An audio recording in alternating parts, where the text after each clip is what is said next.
guys, I want to rant at you for a second. Are you prepared to have me rant at you for a second? I don't know where I'm gonna go with it, so let's just kind of move around. So here's a little story. So this guy found some stuff in Twitch's code, and he made a tweet about it. I talked about it yesterday, but I'll read the tweet again. Twitch has added an automatic brand safety score which grades how brand friendly every streamer is based on things like chat behavior, ban history, manual ratings by Twitch staff, games played, age, auto mod, and more. See below. And so yesterday, when I saw this, I was like, this looks like a really good thing. Finally, Twitch is actually doing something about the shit CPM on this platform. They're actually going to work to make the platform better for content creators. And like, I could only say this with some level of certainty because I'm still somewhat ignorant. But so I spoke somewhat hesitantly, but I'm like, okay, this seems like it's probably going to be a good thing. Then Devin Nash releases a video and confirms everything that I believe. Like, this is clearly a good thing, and the reason for it is Twitch currently has an issue where they have no analytical data to give to advertisers at all. So they, like, if you have a truck brand and you want to target your ads at people who watch video games that involve trucks, you fucking can't do it. Your advertisement money that you give to Twitch is equally likely to go to a stream with Hello Kitty Adventure 6 as it is with Monster Truck Madness. And so advertisers look at Twitch and go, we're not gonna give you any fucking money. What are you, fucking crazy? You're just gonna waste all my money targeting people that have no interest in trucks in any lifetime. Advertisers effectively avoid Twitch like the plague because they cannot target people who would actually buy their products. This, of course, screws over everyone because advertisers don't spend their money putting ads on Twitch. And so, like, this is terrible, and it always has been terrible. And this is the first inkling that Twitch actually gave a shit enough to fix this. YouTube does it, Facebook does it. The CPMs on every other platform are astronomically higher than Twitch because Twitch is so terrible with ads. Every single advertisement that you watch on Twitch is a direct deal made with a representative of Twitch with some advertising agency. This was evidence that Twitch was finally going to go into the normal ad pool of Amazon. Content creators are going to make so much fucking more money. It looks so good. And then you have people like this guy who rile up everyone. Twitch keeps making mistake after mistake. Goes drones on about how doom and gloom this looks. Gets to the end and he's like, his tagline is, new ad system seems to be playing stages over at Twitch. And honestly, it seems like something that can divide and target creators that seem to make content that is against the norms. Thanks for watching. It's like Twitch has invented eternal life. Eternal life. Twitch has got it in a jar here, right? And Mutahar's like, man, the thing about all those people who are like 80 now, where like they're gonna drink it and be 80 forever. It seems like a pretty bad thing. I hope this doesn't get implemented. Like it's just like it's like missing the forest for the trees. Like it's so dumb. It's like you've drilled down to find the only possible negative that could maybe come from this in some like beyond stretch of the imagination. You've picked for the negative. Like it's like, okay, so maybe only 99.99% of content creators would benefit from this change. Maybe, because ad revenue already is shit. The ad revenue I make on this platform is 1/37th of the money that I make. 1/37th!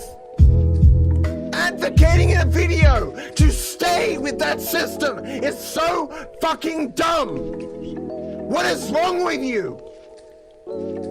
You admit in the video ad revenue is shit, and then you advocate for staying with the same system that they have right now. What the fuck? How can you be that dumb? Twitch doesn't want to segregate content creators. Twitch, in their wildest dreams, they just love reality where advertisers would be perfectly willing to waste their advertisement dollars on the platform. They would go, okay, sure, we want to sell Ming vases, but we're fine, just give it to anyone. We don't care if they want a Ming vase or not, or if they're likely to buy one. Here's a $10 trillion in advertising, Twitch. That's Twitch's dream. Twitch would just love to be able to continue as they do, throwing money, throwing advertisers at literally everyone and getting the max amount of revenue possible. But we don't live in that world. Twitch isn't the one causing this to happen. It's advertisers and consumers. If you were equally willing to buy a Fabergé egg and a tow truck, like the Twitch would be fine and wouldn't need a system like this. But they need it, as does every single fucking website on this entire fucking internet that needs to make money to survive. Imagine advocating for Twitch to keep their revenues low, as if that's gonna help content creators. Or it's like, look guys, as long as Twitch makes as little money as fucking possible, in the dumbest way possible, content creators are gonna do better in the long term. Are you fucking high? Like, I just hate that we finally get Twitch doing something good, and it's just people still cannot give them credit. Because the people like this, someone has to find the negative. He's out there for days in the forest going, where's something negative that I can bring to my fucking rabid viewers so they can say in the comments that Twitch fucking sucks. And this guy points it out as well. He's like, this has since been removed from Twitch API. Please see this thread for more details. Twitch has unfortunately removed all elements of the brand safety score from their API. Hopefully it's not a permanent change caused by the unjustified backlash from people completely misinterpreting that this was simply an ad targeting score. This change was a good change, as would help Twitch target ads better, which would help them get on the level of YouTube on an advertising sense, thus leading to content creators earning more. Also, every other social media platform already has their own version of this implemented. It just doesn't give a fuck. Thanks, man. I hope you didn't cost me thousands of dollars. But as he points out, Pay Hubby Wubby, or whatever the fuck his name is, might lose, 1/40th of his revenue, so everyone else should get fucked. Everyone else should be held down in what advertisements they can get on their fucking content, because paid Hubby Wubby wants to pretend he's fucking a dog on his fucking stream or some shit. Dude! Do I expect some ordinary gamers to come out and say, look, I was wrong, my bad? No. Fuck no. Look at this smart ass. What a cunt. Long story short, some ordinary gamers effectively argue that 99.99% of content creators and Twitch itself should keep their revenue far below what they should be getting with a competent advertising system, because there is a very unlikely event that 0.01% of content creators might lose the tiniest fraction of their revenue. This is insane. If you want to know more, please watch Devin Nash's video on the topic. Hello everyone. So I imagine this is going to be a pretty damn boring video. I don't know if I'm going to edit it or not, but I can't be bothered answering the comments and just getting more annoyed as I continue to go on. The easiest way to get information about Twitch's new... sorry, I've been drinking. The easiest way to get information about Twitch's new brand score thing is to just watch Devin Nash's video, but the vast majority of you won't, so I'm gonna watch all of Mudahar's video and respond to each of the things that he says. Nothing he says is based in any real justified concern.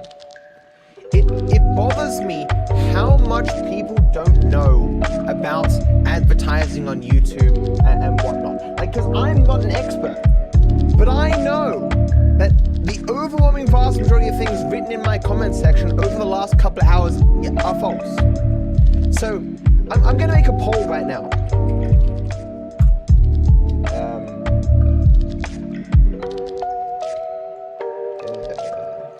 Fuck the poll.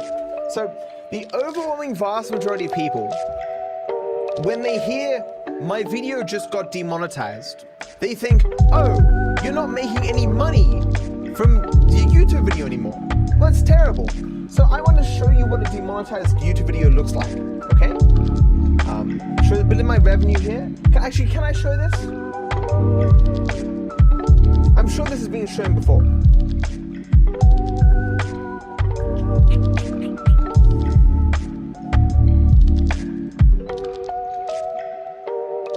No, I know this has been shown before because people have made the YouTube videos and stuff. This should be fine. Okay, so this video was demonetized around here. So I'm making less money, obviously. But since the video was demonetized, I received, what's that, like 120 bucks? 110 bucks? You talk to anyone who watches YouTube and ask them, do you still get money if your video is demonetized? And they say no.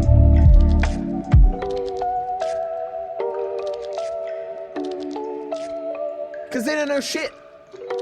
So YouTubers have the greatest incentive to tell you that the sky is falling, the sky is falling, buy my merch, the sky is falling.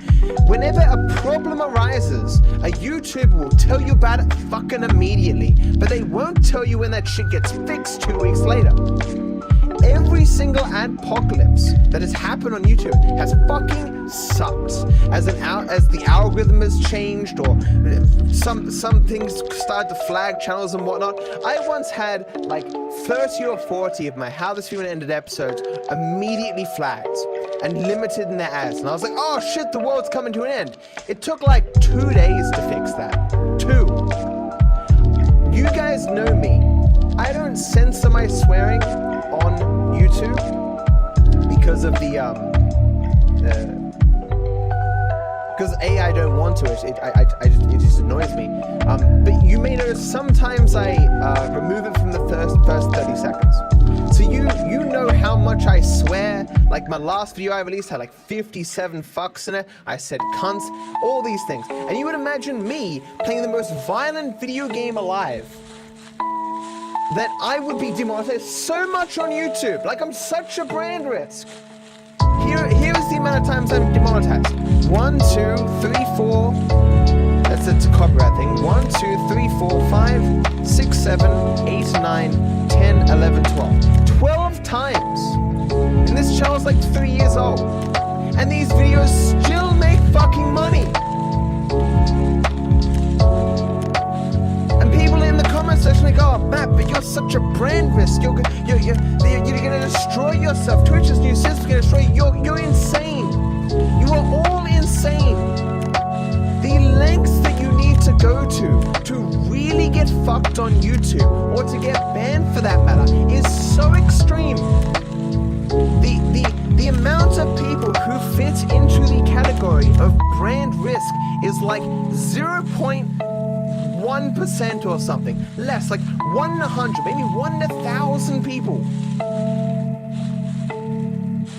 But we're gonna now get to his video, and keep this all in mind, that this system, as YouTube has it, is the system that Twitch wants to implement.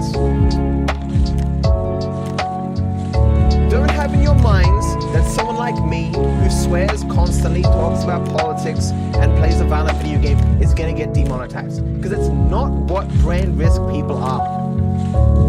Certainly, there are brands that do not want to target me or my audience. That is certainly true. I have a lower CPM because what I produce has less value on the advertising front. Because that's how society works. Markets determine what people willing to pay pay for different things, determine what types of content give the most money, right? It is not the case that a financial video and a video where you're punching a puppy or something that can't get removed are likely to generate the same amount of revenue for advertisers. I'm getting really ahead of myself now. Really ahead of myself, because anyway, so let's watch this video. So most of this video, if I remember correctly, just describes what the thing is, reading it. So it's not very informative, but we're gonna go through it all. Oh, marijuanas and ladies and gentlemen, it's sunshine and rainbow time with me. Now today's video is kind of going to be a little bit of a code assessment. You know, it's not going to be a full-on coding class, but if you guessed by the title, oh boy, is Twitch judging you? The answer is, I really don't know, and I kind of hope it's not what I'm looking at that turns out to be the most negative. You can't claim that you don't know while calling it a mistake. No one came into this video thinking, oh, I guess Mudahar doesn't really know what he's talking about, doesn't have a lot of knowledge on this. You name it a mistake, and all your comments represent people thinking Twitch is fucking up Royal and screwing everyone. Okay, scenario. Now, ladies and gentlemen, we all know that trying to make edgier content on the internet is pretty difficult. You know, it's a very tough affair. It's a very thankless affair. It's a very fruitless affair. Because quite honestly, you know, with how advertisement works now, the internet believes that you should be some happy-go-lucky Fisher-Price kind of character. Even though there's plenty of wild movies and TV shows that are much more edgier than some people out here, and yet they still get showered with advertisements. These advertisers for movies and whatnot do not make the same money as advertisements on other products that are less edgy. Mudahar is effectively complaining here like, hey yo, a baker is not as valued in society as a doctor.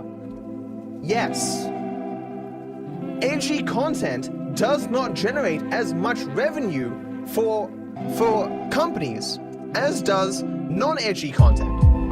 That's the market. If you don't like that, then you'd have to destroy capitalism. You are arguing against the very fundamentals of capitalism. It's like, if I look up Filthy Frank, he is still on this platform.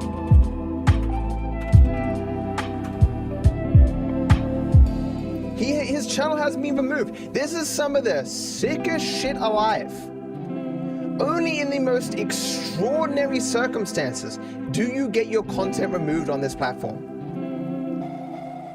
You can go this far and it still be there.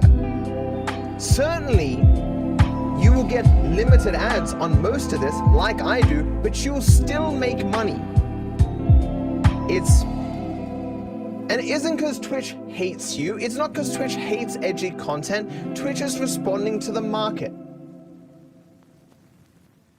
None of you, I hope, think that this video is going to be as appealing to advertisers or drive as many sales as, you know, a cartoon for kids.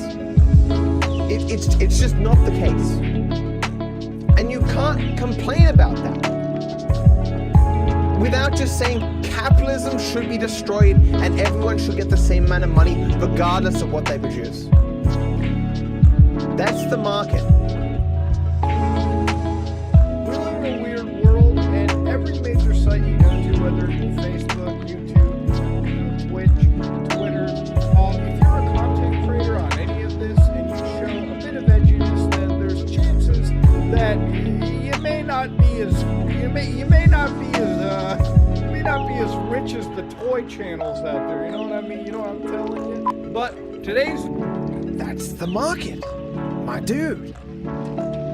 People didn't stop making edgy content because they had to.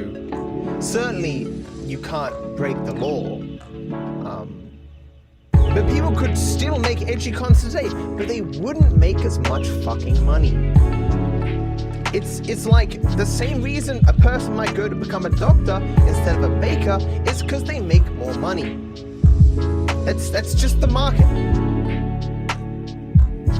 This video is all about how a security researcher, this is Dalen Tayari, basically sort of exposed this, whistle blew, whatever you want to call it, Twitch's new brand safety score system.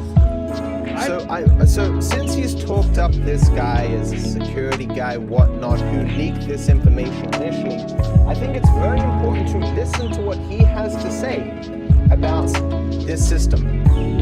This is the guy who found it, presumably knows the most about it.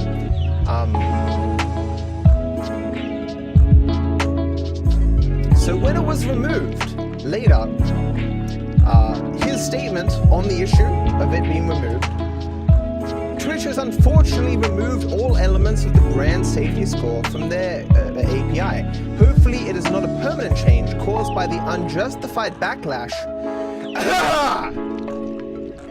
from people completely misinterpreting that this was simply an ad targeting score. This change was a good change as it would help Twitch target ads better, which would help them get to the level of a YouTube on an advertising sense that's leading to creators earning more. Also, every other social media platform already has their own version of this implemented. This is the guy who found this information. He's like, man, this was a really good system. I really wish other people didn't fuck it up. I know what you're thinking. Whoa, Twitch and new ideas? Brand safety score? I'm a little worried. Well, let's go check into it real quick. Twitch has added an automatic brand safety score which grades how brand friendly every streamer is, based on things like chat behavior, fan history, manual ratings by Twitch staff, games played, age, auto mod, and more. So, this may sound like a weird thing. You might be sitting over here like, well, it sounds like some wild country social credit system. And in reality, yeah, it kind of sounds like that to start off with.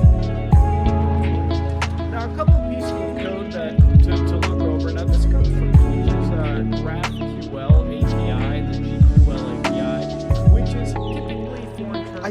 I just can't believe he brought this up as if it was in any way comparable. It just categorizes the content that you create and who you are as a content creator in the most simplified terms. Social credit system? It has nothing to do with banning. It's just the targeting of ads. That's it. Your GQL API without their consent, typically it's not okay by Twitch standards. Okay, so this is just internal stuff, and this was pulled out from endpoints. So to state real quickly, okay, this is just internally. And before anybody's like, Muda, can you give me your thoughts on GraphQL? Look, I don't even know shit about it. All right. Let me just put it out there. This is like this is not my camp. But reading the code isn't necessarily something that would be difficult. So the couple comments over here are the current state of the streamer's relationship with Twitch. So this is where they look for the streamer's good standing. Now, of course, strings are basically the values they're calling onto. The rating of this streamer performed by a Twitch-affiliated reviewer. Okay, so I don't know if this is like, an internal moderator sort of reviewing a streamer specifically, like 1 out of 10 of how kosher or how haram they are. Then you go down to if the streamer has been suspended, a general reason why. So basically, how good or bad is the streamer basically with their relationship to Twitch, right?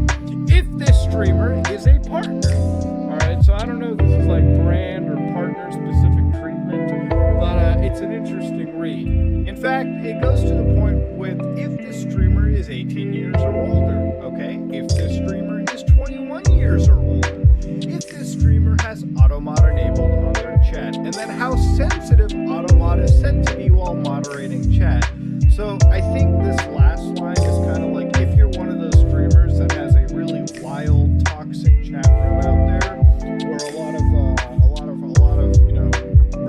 racy bits are thrown out. People want me to turn it up in music.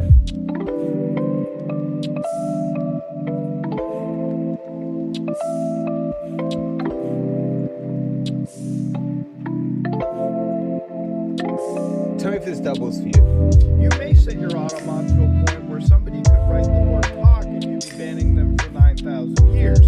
So it's interesting how every single tiny thing that people do on Twitch apparently is going to alter any of their brand safety scores. Okay, so this isn't like one or two lines that are checking out. This is like a fucking long list. Twitch is like new to this game. If you've ever used a website, everything you do on that website is categorized to determine who you are as a user of that website. Are you a heavy user? Are you returning products too much? What kind of products do you buy? Every website that you use tracks their users in this way. They just want to know what you're doing. It's all stuff on the back end, but Twitch is like years behind in this. If you are using YouTube, they have a profile on you like this. How do you think the recommendation system works? If you're watching pornography and you have an account or whatever, they are doing the exact same thing with you. All this is like an extraordinarily baby version of what every other social media platform already uses. And Twitch is so behind on the 8 ball, and Mudaha should know this, but he's freaking out. A couple days ago, added this GQL internal API endpoint, which is sent to advertisers for ads, sponsors, and also probably for bounty purposes. Check this tweet's images for screenshots of the API changes. So it's to the point where the brand safety data grabs the brand safety score of a channel as well as relevant data used to calculate it. Also returns custom parameters for the channel and then all this code to pull this brand safety data into values. So this is a real long piece of code over here, but from what I'm gathering, it's really related to emoji subscription purchasing errors. I'm not going to look too deep into that, but this is the real important one at this point, right? So while this is long, we're going to go look through everything over here and just sort of gather down what they're doing. So you can see that they're calculating the actual ESRB rating of the gameplay. So if you play Grand Theft Auto 5, which is an M-rated game, your brand safety, I would assume, would be a little bit more at risk than somebody playing shit like fucking somebody playing Minecraft, right? So immediately playing an E-rated or T-rated game may be much more beneficial for your channel than playing an M-rated game or an adults-only game, which I believe isn't even allowed on Twitch. And so you may immediately notice that I'm still playing GTA 5 on YouTube. Because this is true on YouTube. If you make Minecraft family-friendly content, you will make more money for the same effort as playing GTA 5. So why then am I not making Minecraft content? For a start, I don't think I'd be successful at it, but also, I don't like Minecraft as much as GTA 5. I am playing the most GTA 5 of almost anyone on the planet, and yet I'm still a massively successful content creator on YouTube, making a staggering amount of money. Weird, right? But YouTube has like the most intrusive, the most detailed brand risk score on the planet. So how am I doing so well here? It should be the obvious that this clearly isn't a bad thing. You will get to it more. Keywords describing the content of the game by the ESRB, which is basically like when you look at the back of the box of any video game, they type in like, oh wow, intense violence, decapitation, some blood, boys. Now, of course, they start mentioning the brand safety number representing the combined brand suitability of a channel. Kind of like a fucking score, you would say, right? Like 1 out of 100, I would assume. And then they would go down even further. So because that is literally how all advertising works. Any advertising deal that has ever been made in the history of the world has had the advertiser look over at what they're advertising on, and they've gone yes or no. All this does is helps the advertiser not have to do this work themselves. It's basically it. If you've been banned, that shit is public knowledge, right?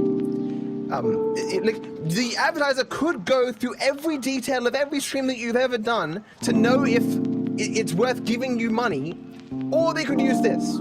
It's basically it. But we're gonna get on why this system, because we're just going really slow. There's a lot more. This is just like extra stuff.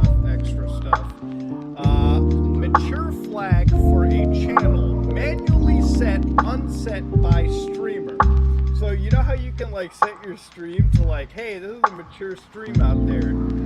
I think you might shoot yourself a little bit in the foot if you're doing that, because this would affect your brand safety to be a little bit more risky, as far as I would assume. Again, a bit of this is speculation, given how Twitch is operating.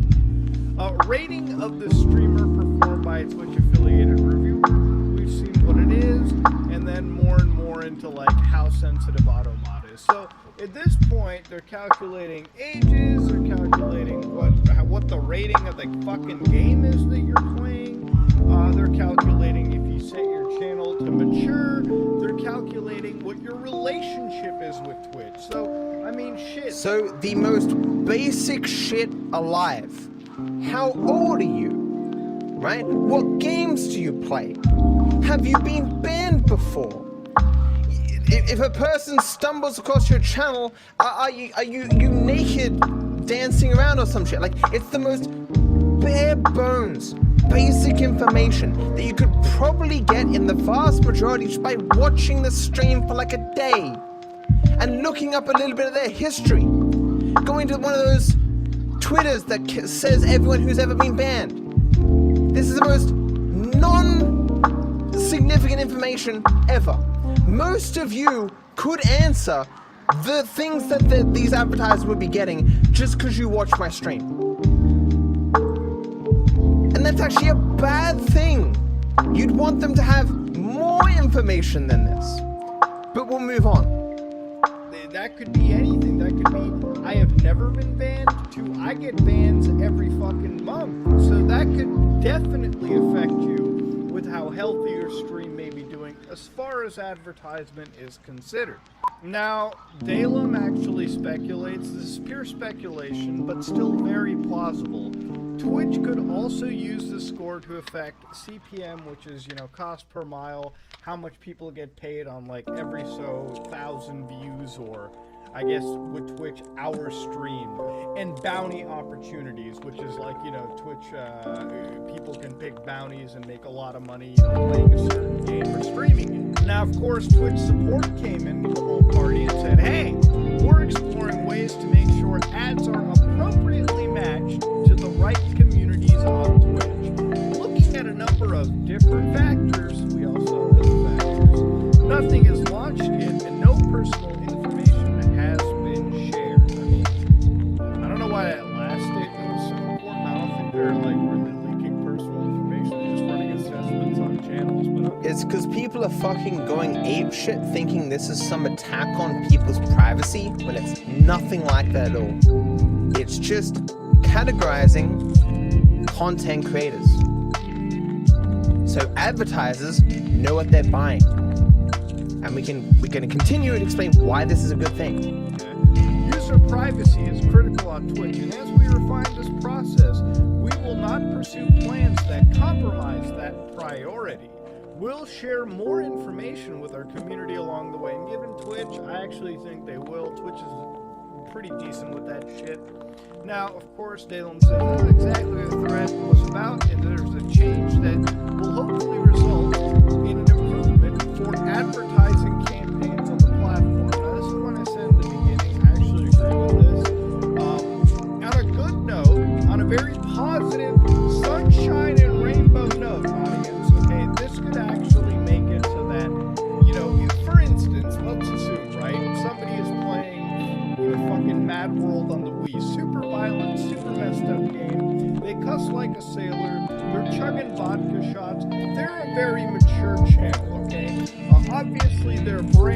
safety score would be pretty risque. Now, assuming that Twitch's ad pool has a bunch of mature ads and a bunch of kid-friendly ads, maybe that person's channel and them getting like an ad for a fucking Fisher-Price toy might be a waste of time and money on Twitch's end. That's bad advertisement. Now, let's say that Twitch had an ad for like months. It's not a waste of Twitch's money. It's a waste of the advertiser's money. Twitch isn't losing anything there. Twitch makes the exact same amount of money regardless of what channel it goes on. The problem isn't Twitch losing money. It's the problem that advertisers won't spend the money because they don't want their advertisement on that channel. Or not only they worry about the implications of their advertisement being on their channel, they don't want to target the people who would watch those channels. Twitch isn't losing money. Isn't a waste of Twitch's money. Twitch is making the same amount of money. Monster trucks and like, you know, whatever mature shit is out there, you know, maybe like a firearm ad. I don't fucking know. They could put that ad onto this person's stream, and that would be a much more effective ad for that person's audience, thus making that streamer money and then Twitch money. Because at the end of the day, Amazon wants to make a fuck ton of money. Amazon's not gonna sell ad space and then fucking misuse them. So maybe that's what the ad targeting is about, right? But that's me being fucking sunshine and rainbows. Now, to be... That's not being sunshine and rainbows. That is literally every single thing indicates that this is the case. I mean, he's misspoken here and presented in a terrible way, but you can recognize Mudaha here. In the small, tiny nuggets of credit that he wants to give Twitch, he has to code it in a bunch of, guys, this probably ain't gonna happen, you know, it's sunshine and rainbows. I'm just trying to be as defending the devil as much as possible. He can't just admit that this is the way things appear. And you can infer this because this makes total sense for Twitch to do. And people have been asking for Twitch to do this for fucking forever. It's after this he gets into bullshit territory. More so. Realistic and pessimistic Mudo right now, letting him come out of the fucking, you know, letting him come out, I would assume that, yeah, this is actually negatively going to affect a lot of streamers. If you are more at risk, brand risk, then you might not get the best fucking ads out there. In fact, in some cases, you may not get an ad if a mature ad isn't available, which can actually really affect an entire person's livelihood on the platform, right? So let's look at this, okay? So here is every single person on the platform of Twitch, right? And here is the entire pool of possible advertisers that would advertise on this platform, okay? And so here's the amount of advertisers who are willing to advertise to every single content creator, okay? And here's all the advertisers that will not advertise to all or every single content creator. Currently with the system, these motherfuckers do not give any money. That's the system we've got right now, right? And so Twitch knows this, and so they have two options. Either A, they segregate this to appeal to larger amounts of people, or this is segregating here, or they simply change what's in this circle. So absence a brand targeting system, Twitch will have to appeal to more of these advertisers. And so what they'll do is they'll kick me off the platform. Honestly, I don't think I'm a brand risk, but you know, the way that Mudaha thinks brand risk works, I would be a brand risk. They'd remove me from the platform. So we make this circle a little bit bigger, smaller. So the pay money wubby guy, whatever, he's out of there too. We're all fucking gone. So now more advertisers are willing to focus onto this platform here. They're willing to pay to be on these people because, you know, we aren't on it. This is the alternative. This is the alternative to the system Twitch is trying to implement. Either I stay in this fucking circle, but I'm just put in a little bubble here, so maybe this many advertisers are willing to advertise here, rather than the original this many, right? Or they cut me out entirely. They just remove me completely, so they can appeal to more people here. These are the only two options Twitch has for increasing the amount of people who advertise on the platform. I don't want the other option, and it's the option that Mutaha is advocating for, whether or not he fucking knows it. I don't know how important ads really are on Twitch. I think with Of course Twitch, you a lot of don't. people make money purely on subscribers. Because of the system in place.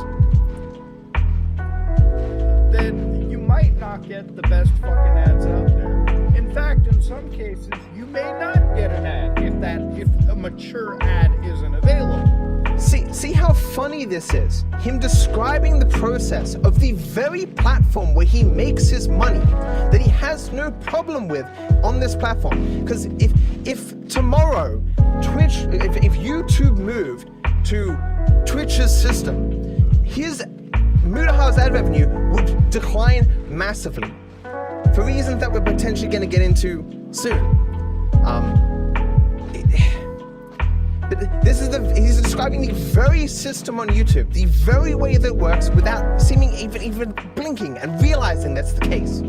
Which can actually really affect an entire person's livelihood on the platform, right? Now, I don't know how important ads really are on Twitch. I think with Twitch, a lot of people make money purely on subscribers and bits and a lot of the crowdfunding stuff that happens. But, again, ads are fucking important. If you're getting them fucked over because your brand safety is a little high, I would only assume this will cause more mature creators to fucking water down their content. So we'll go back to this, okay? So let's make a tiered system, okay? Where everyone exists into one of these tiers, okay? So the lower you are here, the higher your brand risk, okay? And the higher you are, the more brands want to advertise onto your content, okay? So currently how the system works is advertisers look at this and go, so what you're saying, Twitch, is we have to advertise to literally every person here? And so only, again, a small amount of people are willing to do that. But in a situation where people can target sections, you start increasing the amount of people, advertisers, who are willing to target. So maybe these people only want to target these two, maybe these want to target all three of these, whatever the case may be. But these people still do the same amount of advertisements. If anything, this group will possibly increase, because as more people advertise on Twitch, it'll be more accepted that Twitch is a good place to advertise. And so this group would probably actually increase as well. Those who don't give a shit who they advertise on. And so these people down here, being the biggest brand risk would still see more ads. But at the end of the day, even if this doesn't happen, this group of people are still putting ads on the platform, targeting everyone. So these people down here would still be getting the ads. Nothing would change. Segregating people just increases the amount of people who advertise on the platform. That's it. Now, nothing in this code that we saw. Oh, but this point is even worse. Important. If you're getting them fucked over because your brand safety is a little high, I would only assume this will cause more mature creators to fucking water down their content. So what he's describing here is a process where, in the market, you can make more money doing X than Y, and so some people are gonna go for X over Y. That's life. What Mutaha is saying is, every single person, regardless of how the market would view the value of their content, should be paid the exact same amount. This guy, his content may only be worth $1 to these people. So now everyone will be paid $1. Regardless of how on the market their content should be perceived and how much it is valued, everyone should only get $1. Even if these people on the market by themselves would get $5, fuck them. Fuck them. That's Mudahar's attitude here. He's like, oh, but what if these people down here only making $1 want to change to make more money? What if they want to appeal more to the market to make more money? Well, good for them. Why is that a problem? That is their business decision. Like how on YouTube, we all aren't making Minecraft content despite knowing that we'd make more if that we'd have a higher CPM if we were making Minecraft content. We still don't do it. He's acting as though people can just at the drop of the hat change. Like you just do any content equally as successfully. Now, nothing in this code that we saw necessarily screams them getting... But just think of how grating this is. Right? So technically I've simplified things because Twitch's CPM actually is consistent over everyone, but just consider this to be a matter of like fill rate, okay? More ads are being filled, so we're getting more money. Because I'm simplifying a little bit. But you think of how grating this is though. The idea that with the current system, regardless of how you present yourself, how much you present yourself in a way that's good for the market, you will only ever get $1 because this cunt down here doesn't want to change. How grating that would be. I mean, I was like, yeah, go this guy, he's doing it. Doing whatever the fuck he wants. Fuck this guy up here who would get more money. Fucked over in a search algorithm, or maybe Twitch shadow banning users. As far as I've seen this, shadow banning users. Like, see, I don't know anything, guys. I don't know anything about anything, and just on speaking about what is likely the case, I'm gonna say it's like pie in the sky, never gonna fucking happen. But by the way, I'm gonna start mentioning how Twitch gonna start shadow banning people because of this system that I read about 5 fucking minutes ago. Are you high? Twitch keeps making mistake after mistake. I don't really know anything, but by shadow banning's coming. The only reason Twitch would have a reason to shadow ban people is in the system we currently have. Because if Twitch removes these fuckers, the value of this entire rest of the block is higher. As I've said before, the new system, in that everyone exists in their own little bubble, means that Twitch has less of a reason to remove people from the platform. Less of a reason to ban people. It protects people. Because these people are no longer affecting Twitch's bottom line. Twitch will give these people ads in the same way that they did previously.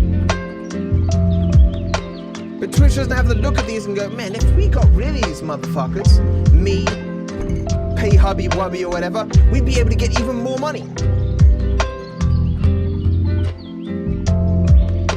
With the system that Twitch is going to be implemented, or if they do implement it or whatever, the same system as that exists on every other fucking social media website, HE content creators are more protected. Yes, there would be a market incentive if you want to make more money just to be less edgy potentially.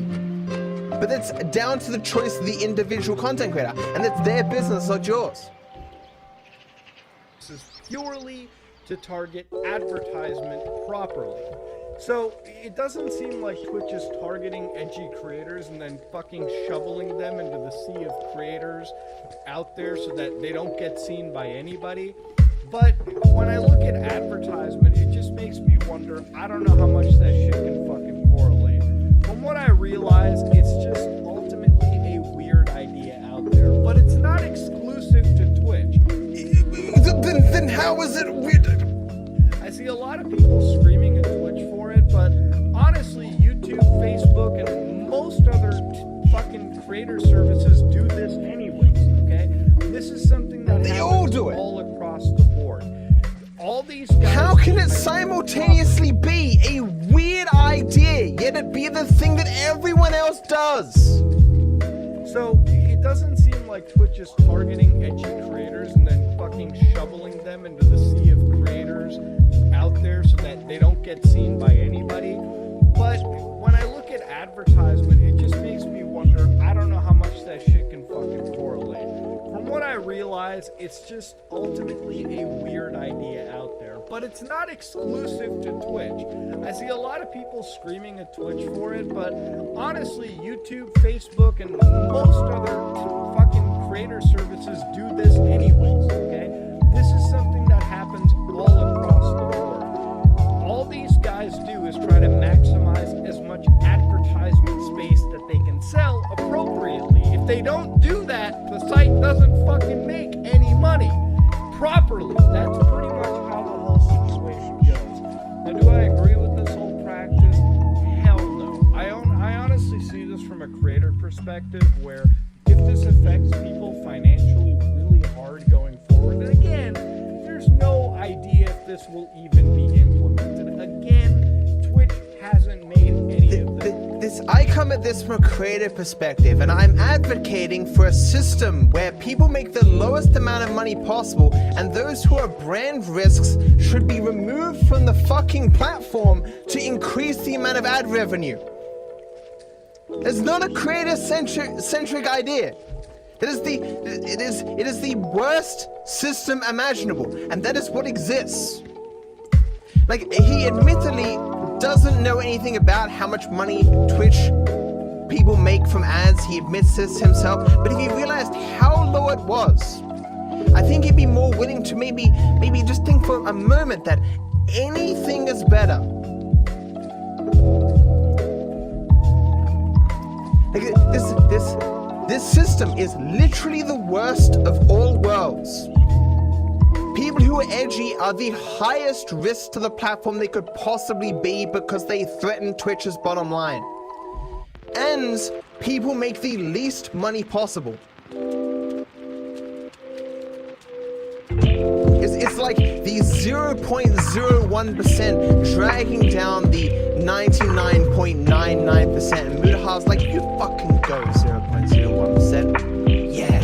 Until you cause you get banned, because Twitch will eventually have to get rid of you to get more money. But whatever. This lie, okay? I'm pretty sure given this kind of backlash, they're really gonna retweet this, or they may not enable it at all.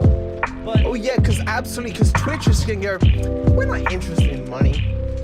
Not interested. Sure, every single other advertising platform ever has used a system like this to make billions of dollars. Not interested. Not keen on this idea. What's probably going to happen is it's going to be even more under the wraps. We're going to have less information on it. It's going to take even longer to roll out because they're going to be like, look, there's some real fuckwits on the internet who know nothing, and people are going to be able to make videos of targeting these people. So we're going to be very careful about how we implement this system. So it's going to take even longer. Twitch is already behind by like 10 years.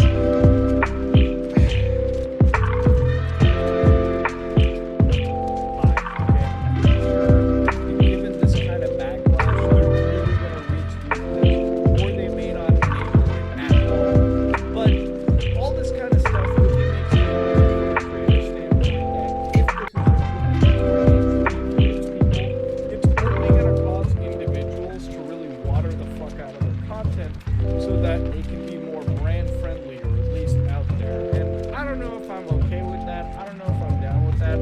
I go to Twitch and the few streams that I watch are all adult stuff. So I'm going to clarify again. Just keep in mind, the amount of advertisers who'd be advertising to everyone wouldn't change, right?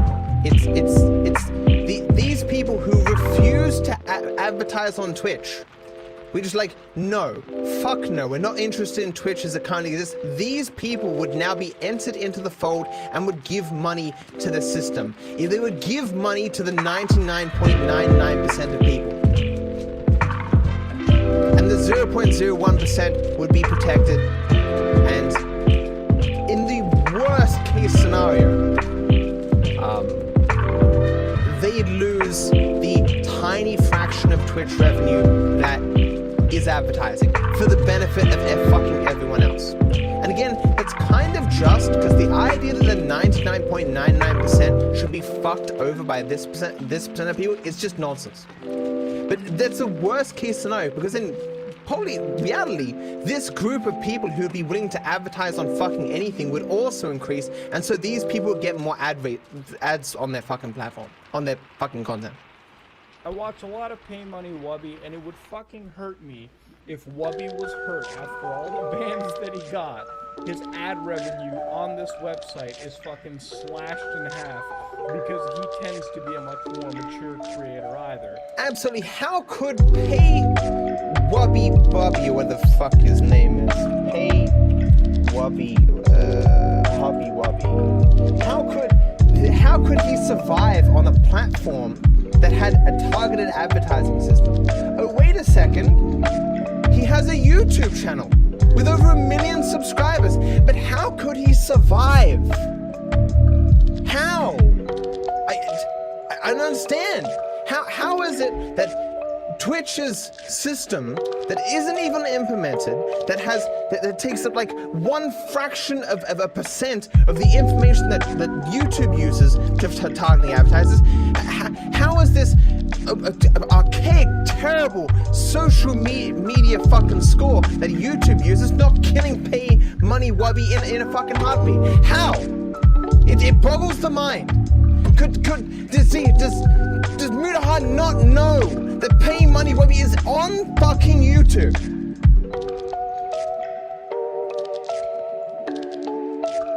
So, I'm gonna say something that I know I shouldn't. Fuck out of their content so that they can be more brand friendly, or at least out there.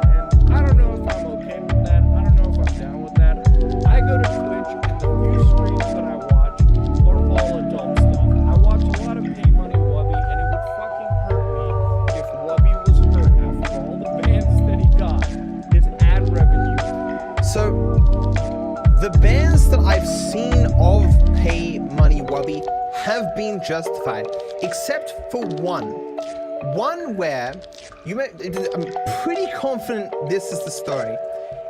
I may just get destroyed in the comments because most people wouldn't have heard the second part of the story. Pay Money Wubby went into a public place and recorded and did his Twitch live stream, and he got banned for that.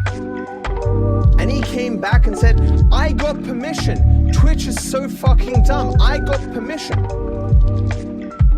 And it was like, oh yeah, it's Twitch making stupid decisions. But later on, I saw a clip of the dude admitting that he got permission under false pretenses. He claimed to be like a college student making a video for his college, not that he was a Twitch live streamer. If that is true, that ban is justified. But this story is an interesting one, because in most cases for bans on Twitch, we do not have all the information, and the only people who speak about the ban are those who have been banned. We have the most biased people giving us a retelling of why this ban occurred, and Twitch says nothing, because that is their policy.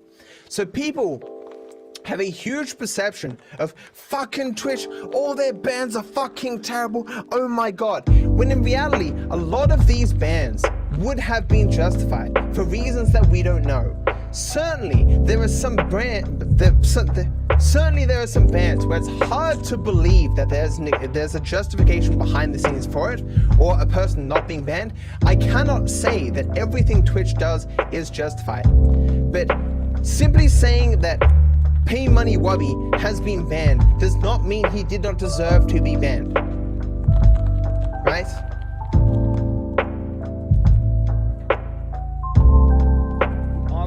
website is fucking slashed in half because he tends to be a much more mature creator either.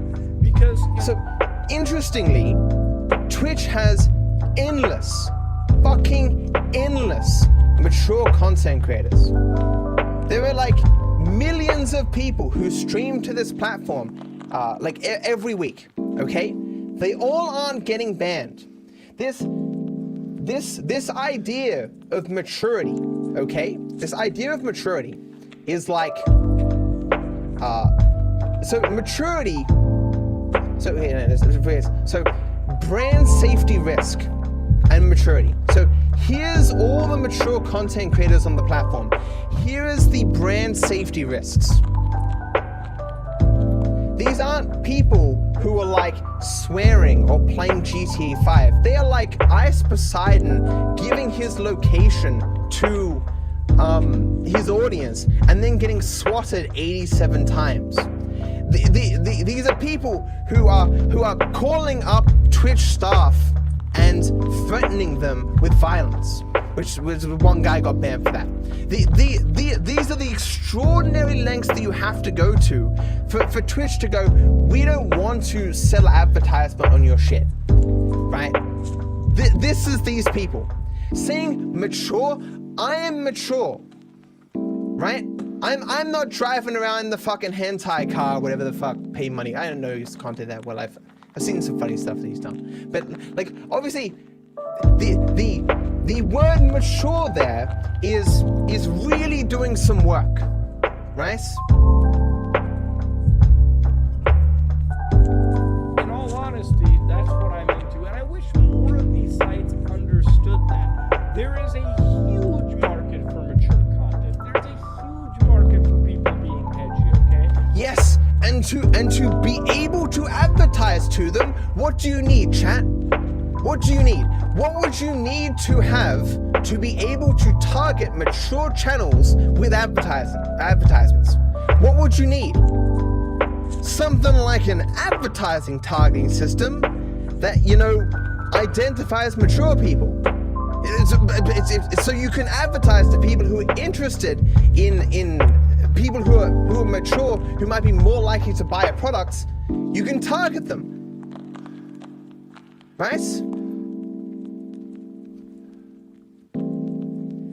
As I said at the beginning of the website, as I said at the beginning of this stream, I showed you what YouTube does. YouTube's like, look, the vast majority of advertisers are not going to be fine with your content, right? This video is not going to be kosher with most of them. We'll still give you ads though. You can still make some money. We will find the people who like mature content, who like putting ads on mature content, or people who do not care, and we will still give you those ads so you can still make some money, right? They don't say, look, we require that you stay in the fucking circle of YouTube videos, right?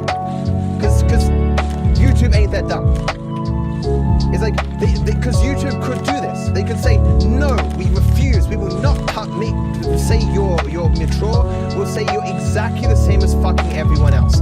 And that would certainly reduce every single person's CPM, but we will not categorize people. We all stand together here, and the website would die and we'd all be completely fucked, and the overwhelming vast majority of us, 99.99% of people, will get less money. But that's a great system, right? Yeah. The word fuck, okay, and the word shit should not throw you to the fucking timeout pen on the internet, okay? That doesn't happen anywhere!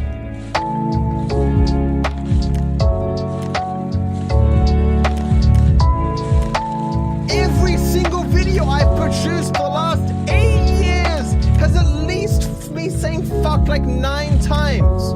Twitch, like YouTube is so fucking kind that they just say, look, well, you know you're gonna swear sometimes. Wait, like I know it's swearing is fun. Just don't put in the first 30 seconds.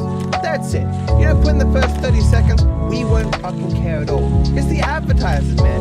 YouTube's like, look, We would love for you to make whatever the fuck you want and advertise, be okay with that, but that's not the world we live in. The market exists, capitalism is a thing, so we will still work as strongly as we can to advocate for you, because we want to use your ad space. Let's be real, we're thinking about ourselves. We want to categorize as many people as possible as being ad friendly, because we want that ad space, we want that juicy dollars.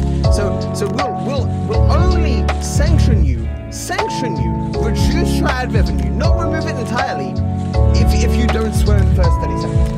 That's it. If it were possible for fuck or cunts or anything along these lines to put you in a timeout, none of my content would make money. I'd be a fucking pauper on the side of the street.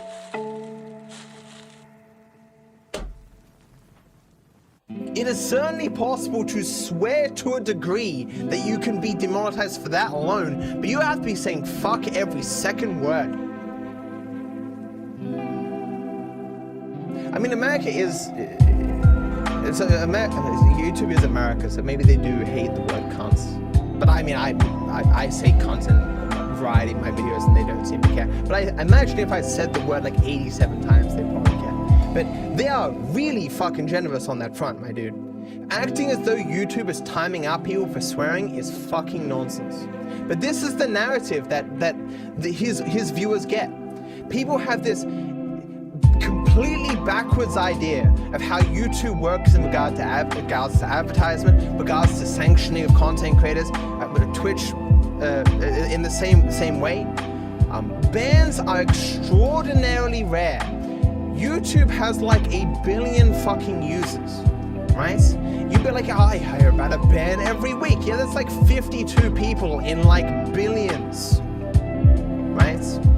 You hear about a high-profile ban that went poorly on Twitch like every couple of weeks or whatever, that you personally disagree with even though you don't have all the information, so maybe it was bad, maybe it wasn't, we can't really know. But you hear about that because Twitch has millions of users. In the overwhelming vast majority of cases, YouTube wants its content creators to be happy because they want to make money. They are working as hard as possible going, how can we do it? How can we find the right people to utilize the content that we have to make as much money as possible? I'm sure YouTube would love if we all played Minecraft. Actually, we probably wouldn't, because that would, of course, supply and demand, massively drive down because some people do like advertising on mature content, and because not everyone watches Minecraft, different advertisers. But I'm sure YouTube would love if every single content creator was absolutely focused on getting the maximum CPM possible. But clearly YouTube knows that that isn't going to happen, so they do their best with what they have. And they do pretty fucking well. I know my CPM is nowhere close to as high as a financial channel's. Because a financial channel is advertising to people who care about finance, people who likely have a lot of money or interested in making a lot of money or whatever, and maybe they're just scams or whatever, that the advertisements, you click through them and people can invest, blah, blah, blah, whatever. But a person who's watching a financial channel, I recognize is going to likely have more money, likely be willing to buy more products than a person who's watching a person speedrun GTA 5.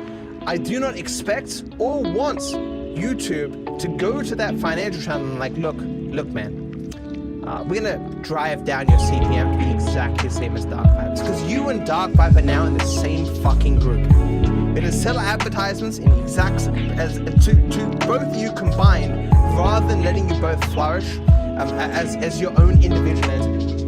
This idea that individual content creators shouldn't have the choice to be able to make more money catering their content to different advertisers, to different demographics or whatever, to make more money, it's just nonsense.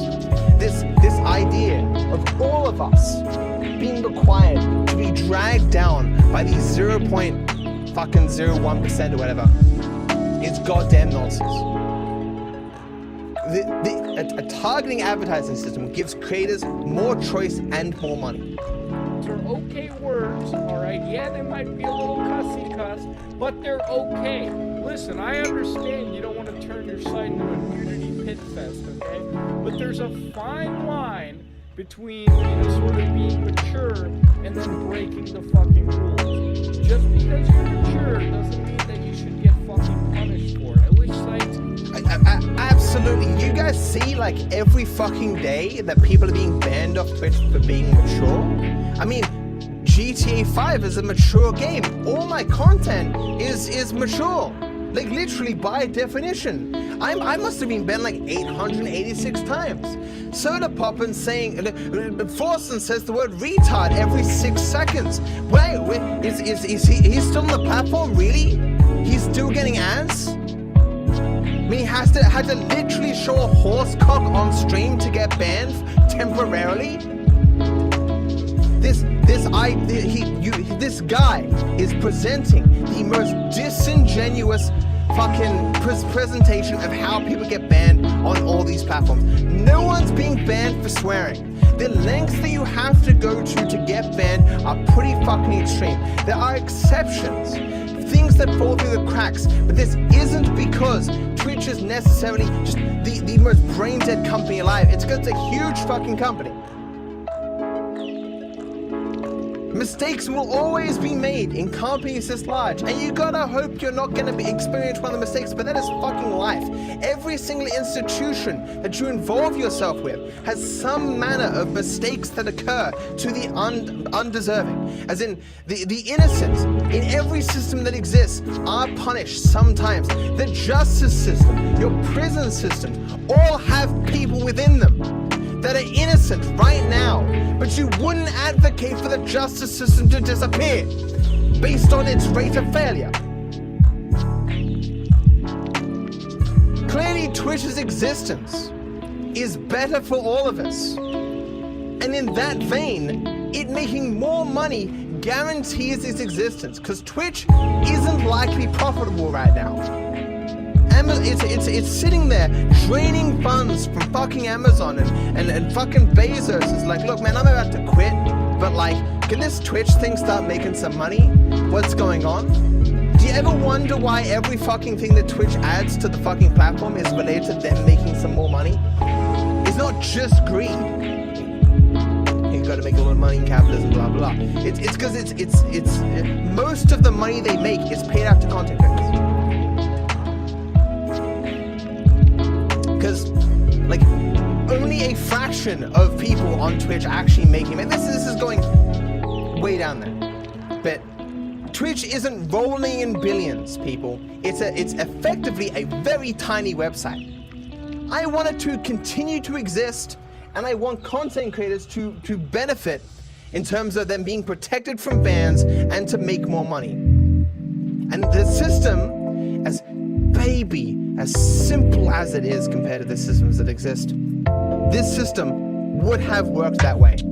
But fucking fear-mongering people means we're gonna have to wait for it. Operated in a far more better fashion, okay? I get being advertiser unfriendly, but to me, it just seems very fucking hypocritical that the internet content creators are treated so fucking differently.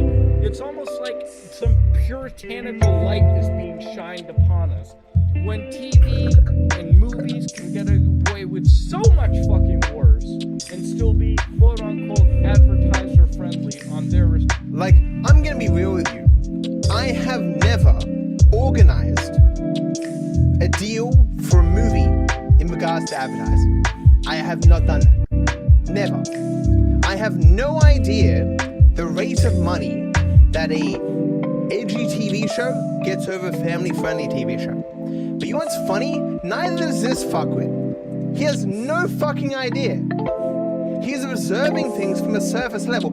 I would be fucking floored if a primetime show like the Super Bowl is making as much money, the exact same amount of money as like an edgy movie. I don't believe that's the case. I'm fairly confident that even in movies and TV shows, people have different rates that they can pay to advertise it, that there would be a negotiation. I guarantee you that the different advertising, I guarantee you the different demographics that watch different TV shows and different movies do do have a fixed a rate attached to them that influences how much advertisers pay. I guarantee you, like the ages 14 to 18 probably pays more money than, I don't know, the 45 to 50 demographic. And this is, I guarantee you, movies and TV shows have target advertising, and all advertising isn't worth the same amount of money. But I know that for certain. There's things I've gleaned about the world that suggest that to be the case, but I've never made one of these deals. Neither has he. I don't know where he gets his confidence from. I mean, because again, I did reference something that clearly showed, because obviously you all know that the advertising on the fucking Super Bowl obviously charges a lot more than an advertisement at 1 a.m. You all know this, of course, right? I don't know how Moodhard doesn't know this, but I'm just saying I've never organized one of these deals myself, so I can't be certain. Respective platforms. I think this is really stupid. I don't think Twitch should fucking implement it, and maybe they won't. I don't realize it. I don't see it happening. On a very positive note, if it does, I just hope that it appropriates ads properly and at least keeps people in the edgy side of the internet somewhat financially stable in this weird fucking cesspool of content creation that we have. Yeah, because as I pointed out, you know, people on Twitch make comedy like, if I can use myself as some kind of a benchmark, because I am a successful Twitch content creator. 1/37th of my revenue comes from ads. 1/37th. There's not a single person on this fucking platform that is on the line of destitution, and the couple of bucks they're making from ads is keeping them afloat. Doesn't exist. If the smaller you go as a content creator, the less revenue you get from ads as a total portion. I'd be floored if there is a single person who doesn't have their own specific Twitch deal who has even above 1/20th of their revenue coming from ads. But Moodhard doesn't know any of this because he doesn't know anything about this topic. But he still feels compelled to speak on it. At the end of the day, maybe you think I'm just an idiot and I don't know anything. I throw you back to the guy who leaked this information to begin with, calling it a good change that would lead to creators earning more money. If you think me and Moodhard like 50-50 edge together, you don't know who to believe the guy who leaks the information. So anyways, ladies and gentlemen, if you like what you saw, please like, comment, and subscribe. Dislike it or dislike it. I know it might have been a dry video. I know we looked at some goddamn code, but it's gonna get even wilder because I'm gonna... Did we look at some codes? You read some text on a screen, right, dude? Okay, chat. So, the problem I have now is most of you weren't here for the entire thing. So any question you guys have, I've probably already answered. What don't you get?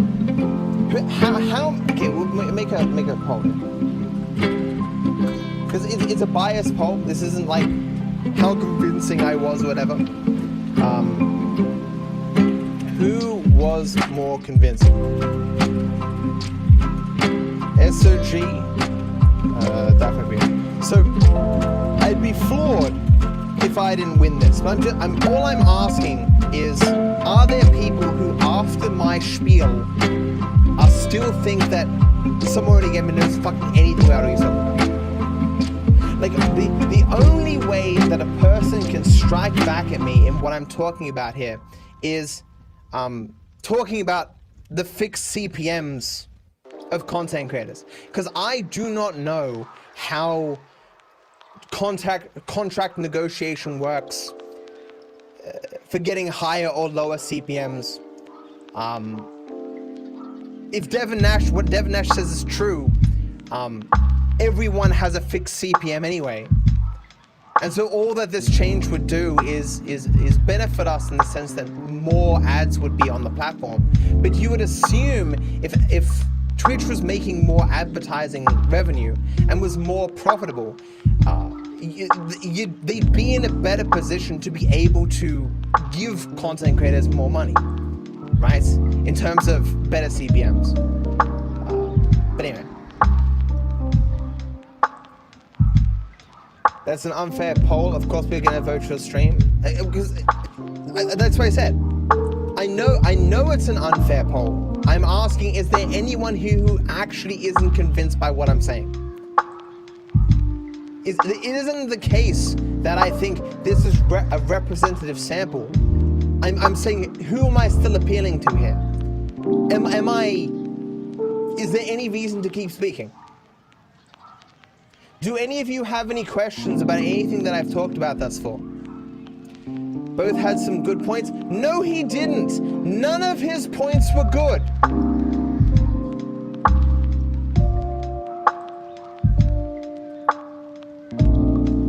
What point did he make that was good?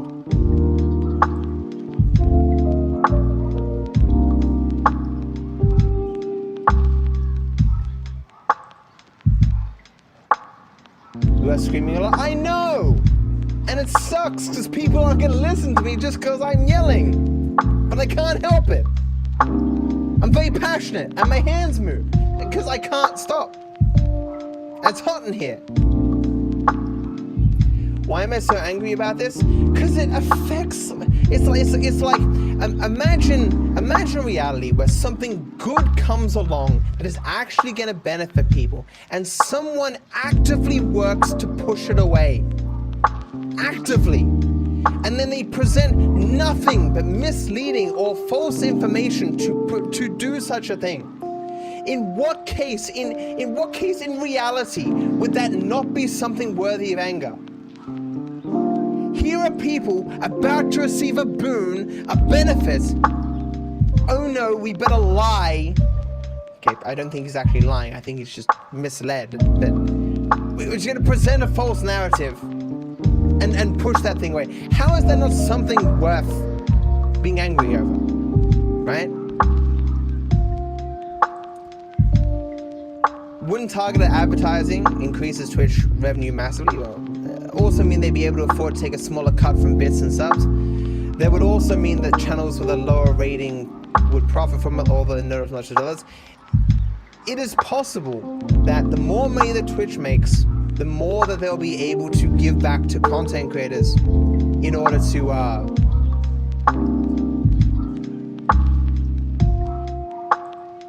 keep them on the platform or to compete with YouTube and whatnot, right? It's hypothetically possible, but certainly as a company, Twitch isn't going to give up revenue that they don't need to give up. When did the YouTube adpocalypse happen? So over the years on YouTube, what has happened is YouTube will be like, okay, we need to find, we're gonna add this new bit of information into the algorithm to make things even better at targeting whatever.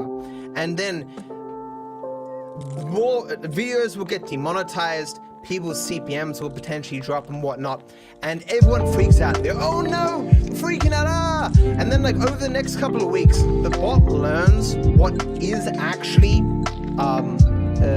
advertiser friendly and what isn't. Videos get reassessed and the advertising comes back. Whenever an algorithm receives new information or new parameters, it'll always overcorrect and then fix itself. Usually based on human feedback. I mentioned an example of that when I said like 40 episodes of How This Video Ended were deemed advertiser friendly, advertiser unfriendly, and then like 2 days later they all came back. It's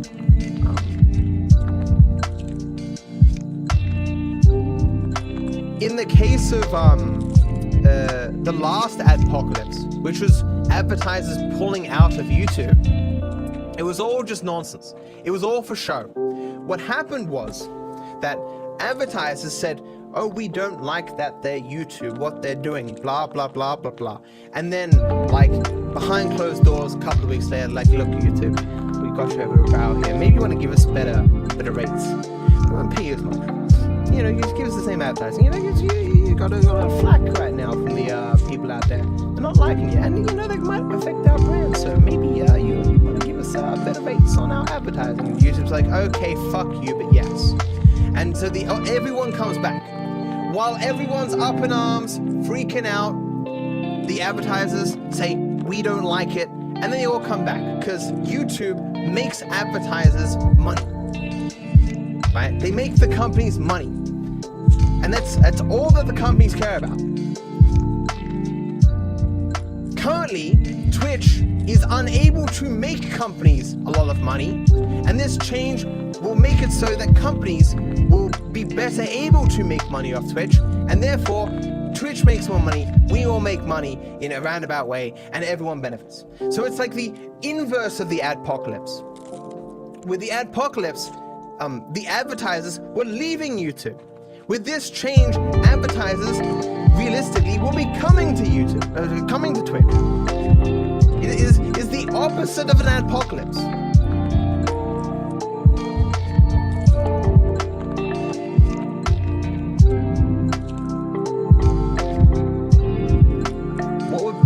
People like SOG and people who actually know stuff is if Twitch made this system toggleable for your channel, and people who do not toggle it would be in one pile together, and once they see everyone who enabled it prosper, they will jump in as well.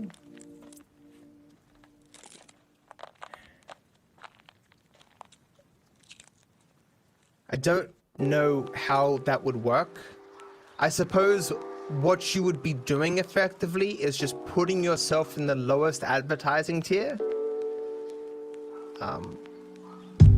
Because as it stands, everyone is on the exact same level, right? Down here in garbage land, and we can only get the garbage advertisers who don't care about advertising to garbage. And so some people would be leaving that, and so we'll be able to get advertisers who want to target more and don't just want to target garbage. And so you would just be screwing yourself. Is it moral for Twitch to allow ignorant people to screw themselves?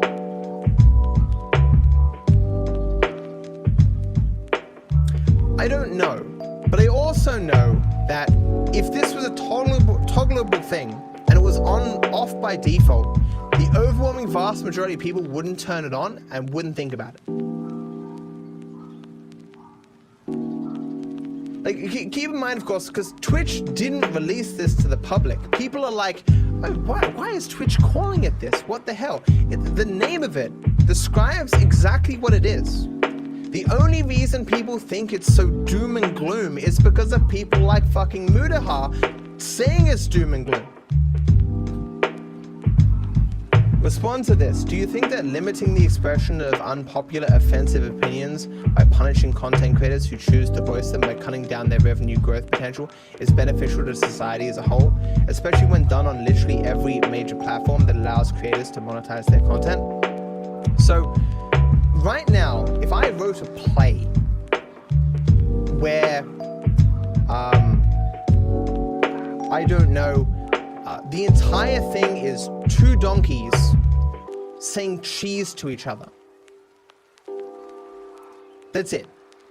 I'm not gonna make a lot of money with that. I'm not. Do you think it's a bad thing, immoral, that no performance house or whatever would let me run my play there? Do you think it's bad or immoral that this business will go, you're not going to sell any fucking tickets, get the fuck out? In society,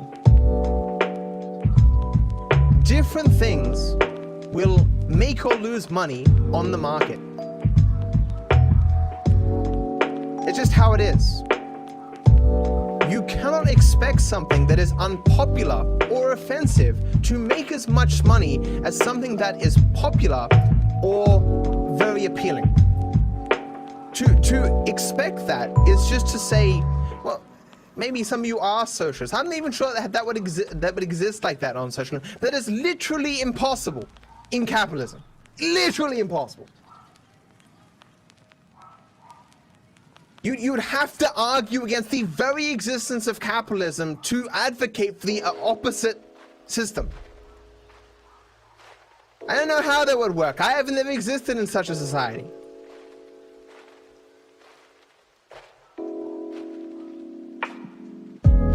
Do I think it is good that people who have unpopular or offensive opinions are less able to appeal to people? It depends what the opinion is. Like clearly all speech isn't equally valuable to society. Whether you believe that the existence of socially damaging speech is necessary for all socially advantageous speech to exist is a separate question.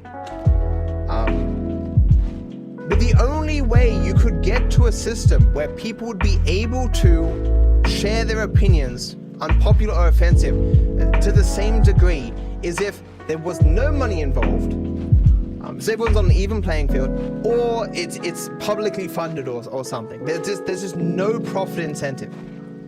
Like if right now kicking babies was the most profitable fucking thing in the world, YouTube, you can fucking guarantee, would have that shit fucking everywhere. It's not YouTube's fault, or any social media platform's fault, what is or is not profitable. There are certainly some views that inherently have to be less popular in a global sense. Stuff like nationalism, or the superiority of a particular group of people in a particular country. That's not going to be as popular as an idea that is universal, or an idea that says everyone is equally good and lovely and blah blah blah. Because no one is going to go, oh, that idea that says I'm fucking scum, A+, or I'm less valuable, or I matter less, whatever, that's A+. It's not going to be popular. Like, you know?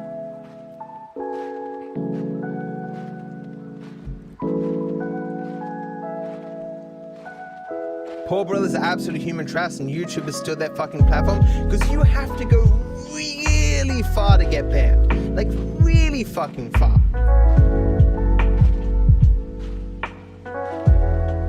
Like, how long did it take? Like, a decade for what's his face to what's his name, the crazy dude? Turn the freaking frogs gay?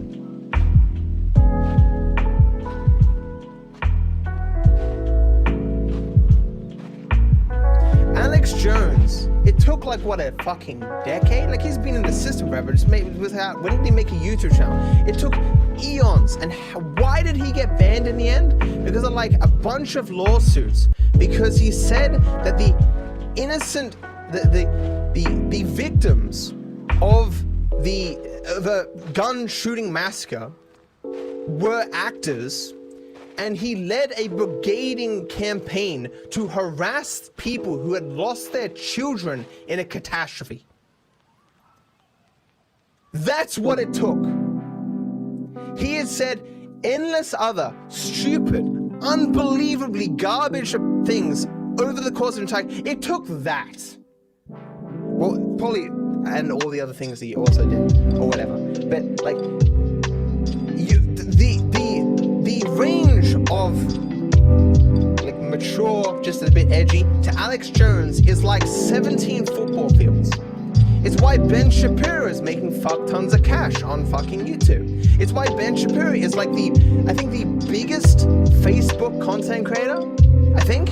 I heard that somewhere. He's very big on Facebook. It's why Steven Crowder is still on the fucking platform. But each of these people loves that fucking narrative. I'm the victim. They fucking out to get me, bro. Buy my merch. It's why fucking Ted Cruz is sitting there going, they're banning Dr. Seuss. Hey guys, want to buy this book that I have signed?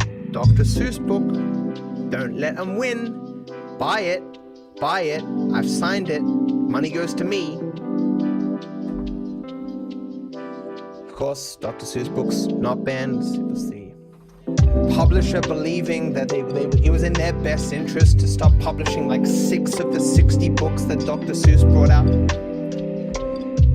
It's like a capitalist business was like, hey yo, I think in the long term we're gonna make more money if we do not publish these books. They're not banned, you can still buy them secondhand, you can get them fucking anywhere. They're like, I think this is gonna hurt our bottom line in the long term, let's not do this. And instantly, this is cancel culture run amok. A capitalist institution fucking trying to make as much money as possible in the long term. The standards for cancel culture now are just in the fucking dirt.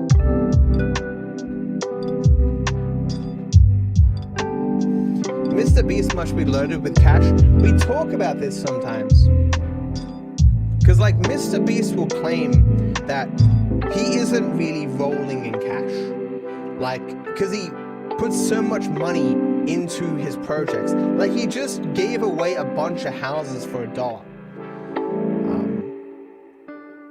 Like when you make deductions in expenses for your business, it's not the same as a tax credit, right?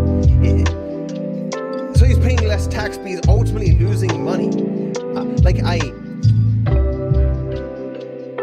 If it is possible that Mr. Beast is effectively reinvesting all the money he makes on YouTube back into the channel, he still has, what's the word? Non-actualized gains or whatever. I shouldn't use words because I'm not an economist. But like his channel itself is worth so much money that like tomorrow he could stop this. Investing that much. Maybe he just limits himself to $100,000 per video and just be making fuck tons. Because the amount of money he's investing in his channel is making it blow up and get so much more money, helping it make even more money in the future. He just effectively all the money he puts into the things that he gives away is just reinvesting into his channel. And certainly he has like his gaming channel that gets 20 million views of goddamn video, and that costs no money. If what I'm saying is, if Mr. Beast in his bank account doesn't have tens of millions of dollars, his ability to get that at the drop of a hat is extraordinarily high. Especially because keep in mind, every video he makes will eventually break even, because you continuously make money on your back catalog. If Mr. Beast spent more money on a video than he made on that video in the first week, might take 2 weeks, 3 weeks, 4 months, 6 months, a year, 2 years, eventually he'll make that money back, as long as he doesn't get removed from the platform.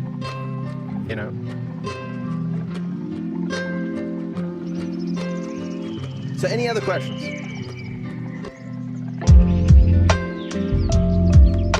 I think the main problem is those who decide what speech is right and wrong, good or evil, and so on are biased. Everyone's biased. It's effectively impossible not to be. I just mean because you can create a system in which your bias can't be as applicable on double-blind studies. So ultimately, they end up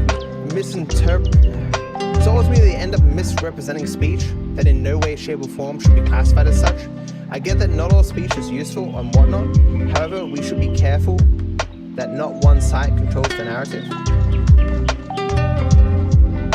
In any system where sanctions exist, there will always be those who will attempt to misidentify those as being deserving of those sanctions. You see that there isn't a crime that exists where a person hasn't gone, that guy committed that crime, faked it, or just be in the right place at the right time to pin it on someone else. In every single sanction that has ever existed, social, legal, whatever, has been misapplied at some point. But sanctions have to exist in the legal system in society, and they've existed forever. whether people would just kick you out of the fucking tribe if you weren't playing ball, or you won't get the right best food, or you didn't get the right marriages, whatever it is. Conforming, in the vast majority of cases, is usually in your best interest. And anyone who has even a lick of power that has an interest in their ideas propagating will use that power to propagate their ideas. It doesn't matter what ideology you have, you will subtly or explicitly or whatever use your power to achieve these ends. It's why there are endless billionaires right now who are vying all around the world to have their own particular ideas and ideologies and whatnot win out in the media. Every ideology has their boogeyman, rightly or wrongly, that is using their wealth and power to propagate an idea that they consider to be abhorrent, right? It's just how the way life works. And I agree. No one wants to be in a situation where there is one dude deciding what is right and wrong. But it doesn't seem to be the situation we're in now. Right now, what is deciding ultimately what ideas get banned or removed or whatnot is just the general public consensus.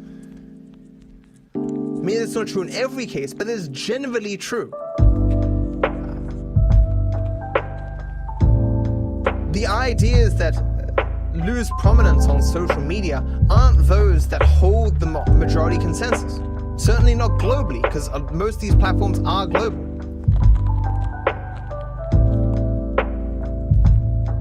If it ever became the case where there was literally one social media that was censoring ideas that were obviously the majority opinion, another social media would likely come up to compete against it. But the stuff that they're doing right now is not abhorrent to the overwhelming majority of people, and so there's not been enough backlash to achieve that end.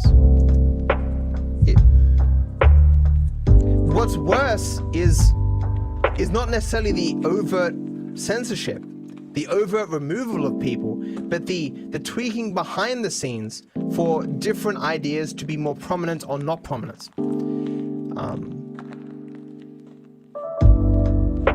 Like on Facebook, for a long time, they would use their ad targeting system, not just for ad targeting, but for like your interests.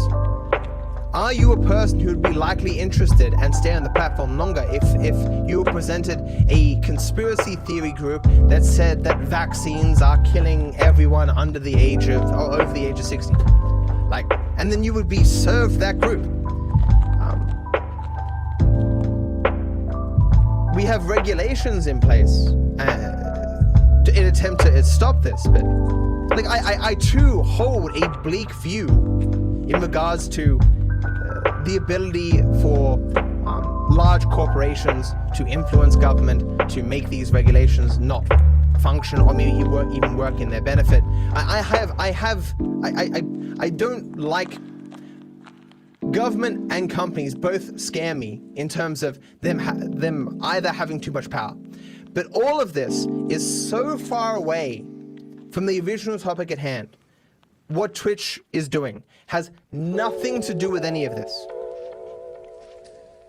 Has nothing to do with recommendations for content, nothing to do with banning people, nothing to do with any of that. It's just a categorizing system of fairly simple information so the advertisers know what they're buying and can target specific forms of content to put ads on it.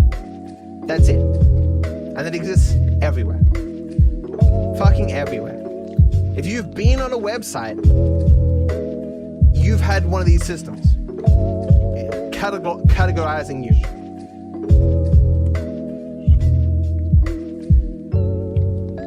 What guarantee do you have getting ads on GTA 5 after this? Because I'm on YouTube receiving like 600 million impressions a month and getting endless ads on it.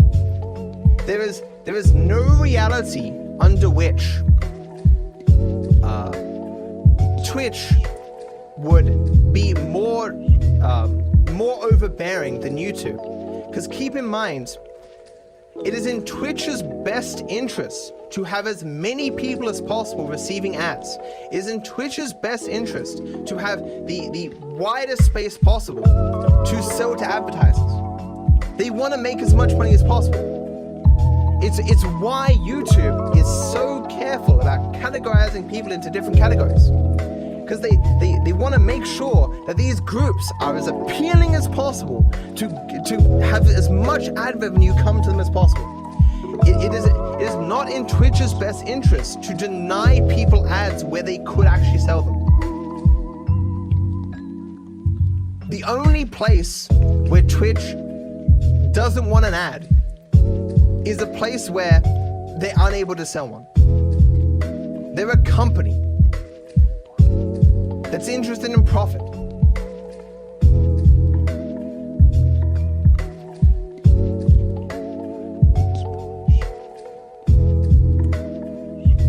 What's not in the viewers or streamers' interest?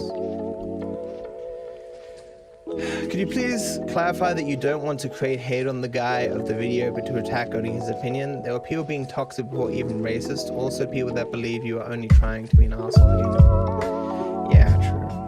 I actually did clarify this on stream.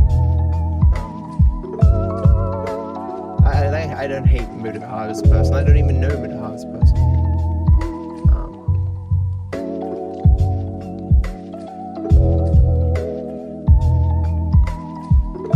Yeah, I don't hate him.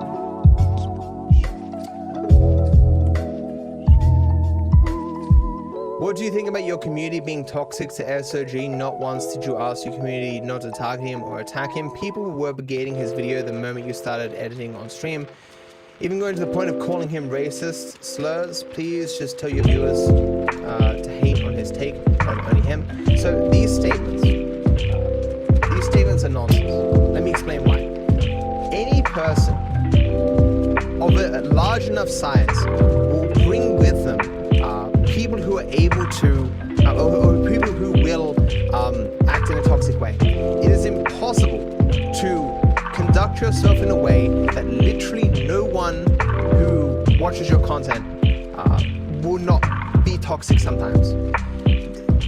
You condemn content creators who actively work to garner this toxic audience, those who embolden them, or those who use them. You do not say, there was a guy randomly on the internet who seems to like your shit and he said something mean. I can't stop that. It is literally impossible for a content creator to be able to stop all forms of toxicity. It can't be done. It doesn't matter literally what I say. More than this, if I make a statement, do not be toxic, there will be people, if you know the internet, who right here, right now, don't like me. And so will specifically go to the video and be like, hey, yo, man, I like that DarkViperAU dude, and go fuck yourself. You literally can't win. You cannot stop toxicity.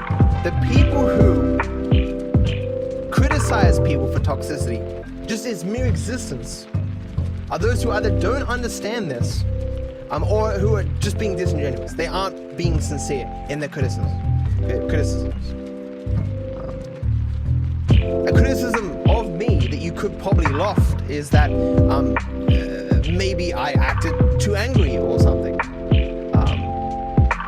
That maybe my statements seem more personal than they should have been. I don't think that's the case, but then again, I was speaking off the cuff. It's possible, you know?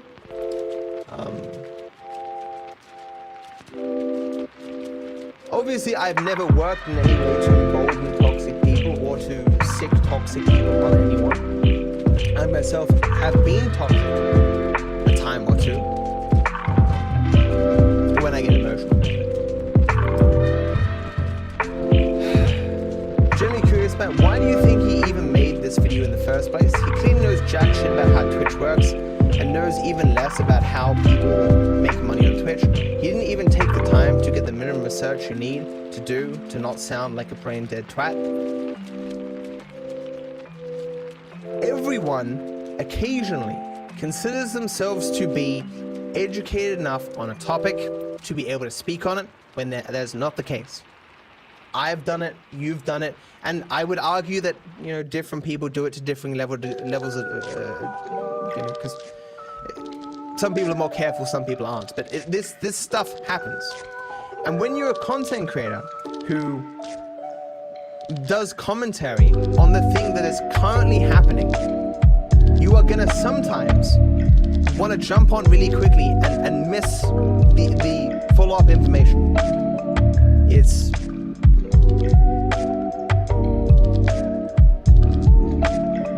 It is usually safe when the overwhelming majority of people are saying something to think that's probably what the case is. As a rule, things are as they appear to be. This is a mouse. This is a straw. You know, as a rule in your environment, things generally are as they appear to be. It isn't always the case. This is just a general thing. So, like, if you spent your entire life on YouTube just saying, hey, you know, this is what people were saying, in the vast majority of cases, you will be correct, or at least you'll be correct enough that people won't get pissed at you. If you are following the majority, it's very unlikely that's going to bite you in the ass. How often does it happen when the majority has a position on a topic and then, like, additional information comes up later that people become more aware of, and so the majority changes their opinion? Doesn't really happen. My video will get, and this conversation will get a fraction of the views that Mutahar's video gets. He might get a few dislikes, he probably won't even acknowledge it, and the overwhelming vast majority will still think Mutahar is a fucking genius about this topic. It's actually, Devin Nash communicated this as well in his video, where he's like, no one's fucking gonna watch this video. No one gives a shit about some fat guy telling it how it actually is on Twitch. And he's right. He's right. You know? Like, in an ideal world, I wouldn't be the person sitting here making videos about this shit to on my YouTube channel. It'd be Devin Nash having an audience as large to talk about this particular topic. That's not the case.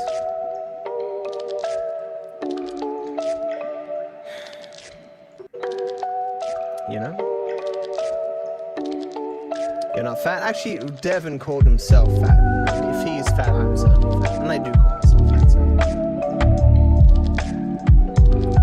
Do you think Twitch will actually pull out of the update after SOG's video? It wasn't just SOG.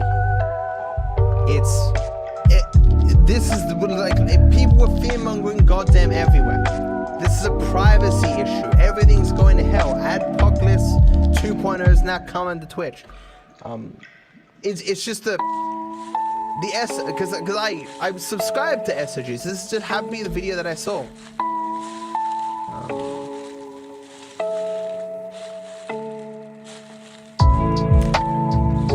So we good? Any more questions?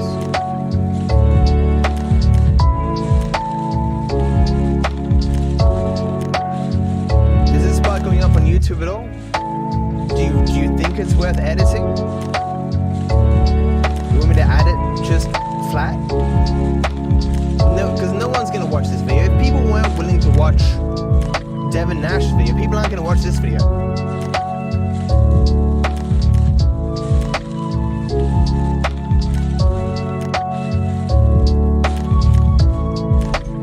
Okay. We'll do a poll. Because I only once for the time. Edit this for YouTube. Release it raw. I'll remove the intro or anything. Don't release hassle.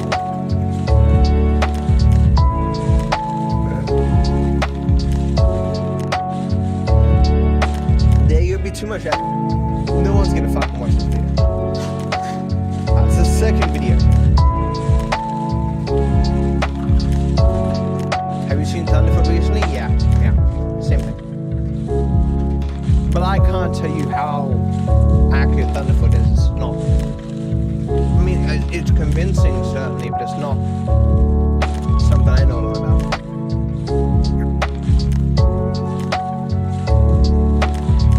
It's raw. It's fucking raw.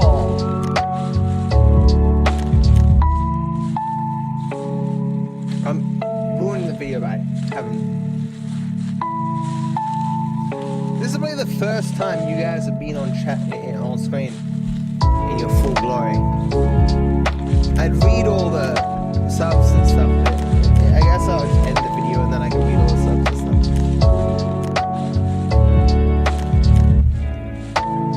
You misunderstood my point. Content which does not make as much money is at a disadvantage. You said that. This means the growth potential of content creators. Okay.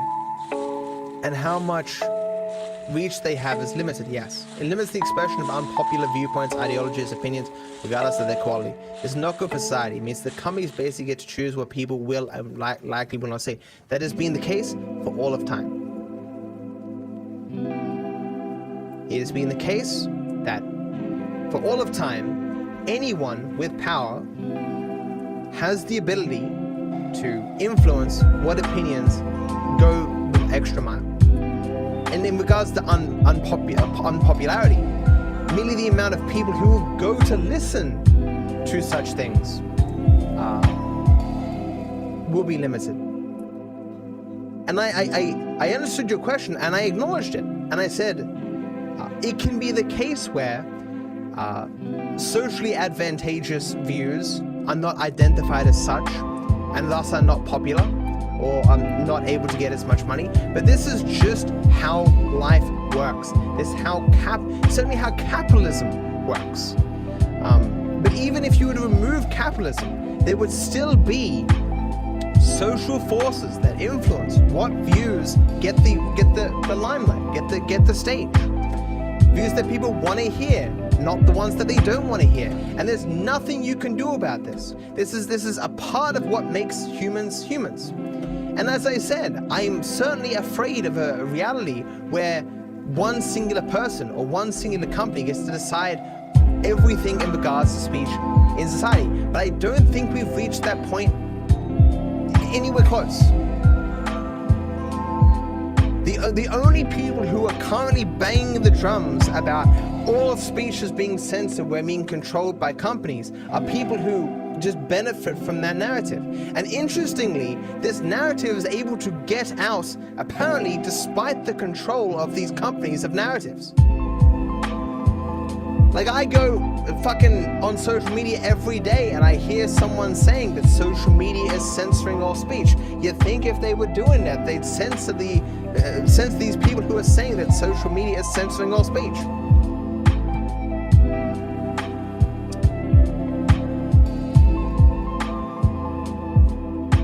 It's a reality that you fear and you look out for, but I don't think we're there yet. And again, this is just so far away from what the topic of this was.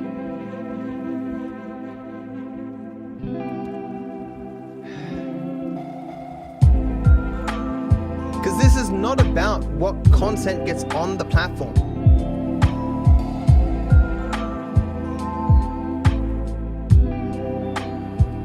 Because newsflash, people, newsflash. The amount of money you make on Twitch is in part dependent already on what content that you make. What ideas you propagate, how you present yourself. Because the amount of people who come watch you and sub, just watch the ads that already exist right now, who will give you bits, whatever, all of that exists already on Twitch. Currently, right now, the tiniest fraction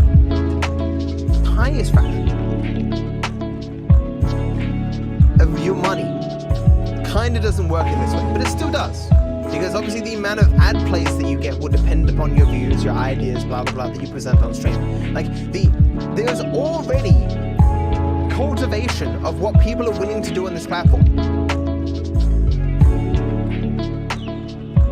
This doesn't change anything fundamental about how Twitch works in regards to that. It doesn't change how society works. All day, every day, you are influenced by things around you, online and not, to conform to particular behaviors and standards of speech, and that has existed for all of time. The nanosecond a person was able to speak, there was someone being like, hey, you shut up, I won't give you this food. Is Twitch going downhill or uphill? This change seems good.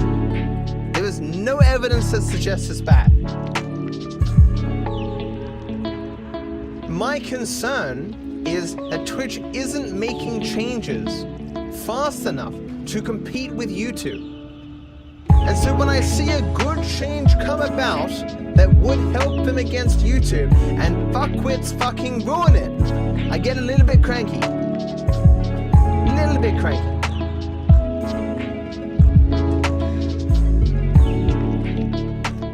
You can still have your niche? Yes, because it doesn't matter how unpopular the idea is. Given how many people exist, it's very unlikely that you are the only person with that idea. Every single idea in a market can gain you some profit. If you market it well, you find the right people. It's why sometimes being a part of the huge mass pushing this popular narrative, often you can go, hey, wait a second, no one's pushing this unpopular narrative over here. Not as many people, but no one's doing it. That's my money right there. It's why, name the view, controversial or not, there is someone making fat stacks off that.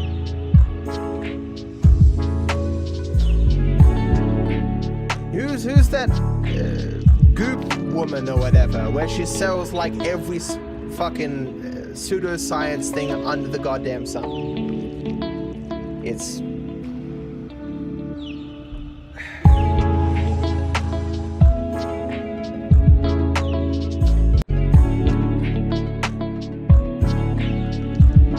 there were some people that were not going to attack SOG but are now doing it now because it was brought up and said not to be done. Okay, so Somewhere Gamers probably gets something like, I don't know, like 50 million plus views or something. Let me have a look. Some ordinary gamers. Okay, it's not true. It's like 20 million. Still, the tiniest fraction of my audience that is toxic, irrespective of my wishes for or against, or will specifically be toxic for my disadvantage, is such a tiny fraction of that if this truly bothers Mudaha, I'd be really fucking surprised. There will either there's two responses possible here. He'll ignore it and think I'm a fuckwit, which is certainly possible, or he'll be like, oh man, I've kind of got this wrong, and he'll respond from there. His decision making on this issue is very unlikely going to be, oh look, the tiny minority of people disagree with me, I guess my life is over. It's not gonna goddamn happen.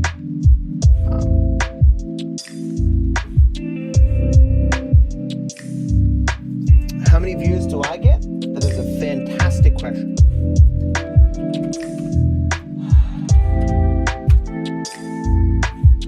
I get 18 million. So we are equally as successful in our current iterations. But he's been around for longer than I have, I believe. But of course that does not include my Clips channel, but I don't know if some other gamers has another channel. Anyway, so that's let's wrap this up. Why am I subscribed to him on YouTube? So I have unsubscribed and resubscribed to Mudaha over the years, because sometimes he has good takes. I like seems like a likable guy to some degree. But then he'll have like a really shit take, and I'm like, why am I subbed to this? Why? What am I doing? And I'll unsub. And I can recommend another video where he has a good take. And it's funny because no one bats 1,000. No one has 100% good takes. But sometimes with some people, the take is so bad. I'm just like, I can't deal with this. Let me have a break for a couple of months. Is this gonna make me unsub from Mutahub? I don't know. Maybe, probably not. I mean, I unsub from people all the time, and then I sub back, and again, it doesn't really matter. Whether I'm watching Mutaha or not doesn't really matter. I'll watch other people. It's all good. He ain't gonna be damaged by this. Why is there no more Fall Guys content? Because it ain't popular. Now, I played Ocode there already.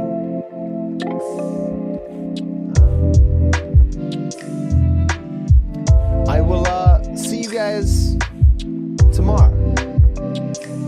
Please, if you got to the end of this video, write in the comment section, what should I have people write?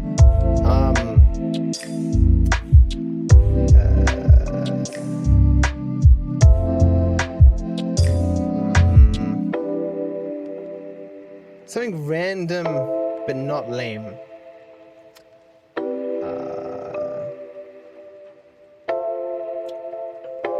Have we done Waffle before?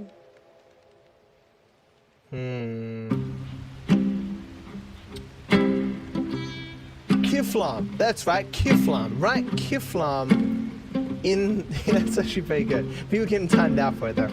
But write Kiflam in the comments if you actually made it to the end. There'll be very few people, I imagine. Both that will get to the end or write it, but hope you're doing good.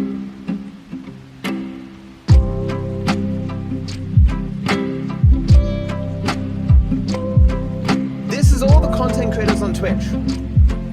This is the amount of ads that exist that is able to go on the platform. These are the people who do not care where it goes. This is the amount of ads who would go on the platform if they could specifically target like Minecraft and My Little Pony and shit. And so this money would go to these creators. If there was a targeted advertising system where they could target, it would go like this. And with the target advertising system, there'd be these people, it'd be a smaller number, a smaller circle here. It'd be like this. And it would be, these guys would only want to put money towards like violent video games. People who play COD or CSGO or GTA 5, and they would put this money here too. This circle is smaller than this circle, but it's more money. This circle wouldn't go away. In fact, this circle will more likely go more into this direction, so the people who are a little bit more edgy, because this is so much larger. So these people would be using all these ad spots and putting all this money now into these guys. These guys, like me, who play GTA 5 and stuff, wouldn't make as much money as My Little Pony Minecraft, but we'd be making more than the original standpoint, which was just this pool that was being spread between us all. Do you genuinely believe that there are just as much profitable advertisements for mature-oriented creators right now in the Amazon web targeting system, the ad targeting system, the Google ad system, that are as equivalent as, say, kid-friendly advertising, which have historically been more profitable over years? I really want to yell now. There does not have to be equal ads for mature content creators as for non-mature content creators. There just has to be more ads for mature content creators than exist now.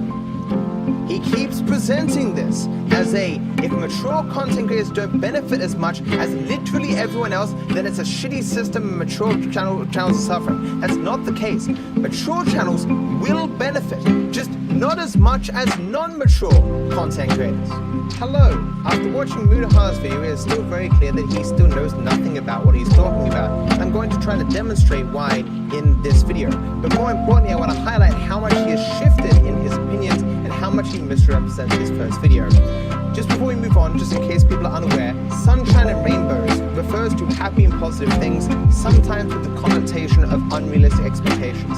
It is used in this case very clearly to mean unrealistic expectations in a happy, positive kind of way. Let's go on. In this next section, I'm going to show small snippets of parts of Mutahar's original video. It may seem selectively cut, but there is a purpose behind it. But if you guessed by the title, oh boy, is Twitch judging you? The answer is, I really don't know, and I kind of hope it's not what I'm looking at that turns out to be the most negative case scenario. I know what you're thinking. Whoa, Twitch and new ideas? Brand safety score? I'm a little worried. Well, this may sound like a weird thing, okay? You might be sitting over here like, whoa, sounds like some wild country social credit system. And in reality, yeah, it kind of sounds like that to start off with. On a good note, on a very positive sunshine and rainbow note, audience, okay, this could actually make it so that, but that's me being for fucking sunshine and rainbows. Now, to be realistic and pessimistic Muto right now, letting him come out of the fucking, letting him come out, I would assume that, yeah, this is actually negatively going to affect a lot of streamers. From what I realize, it's just ultimately a weird idea out there. All these guys do is try to maximize as much advertisement space that they can sell appropriately. If they don't do that, the site doesn't fucking make any money properly. That's pretty much how the whole situation goes. Now, do I agree with this whole practice? Hell no.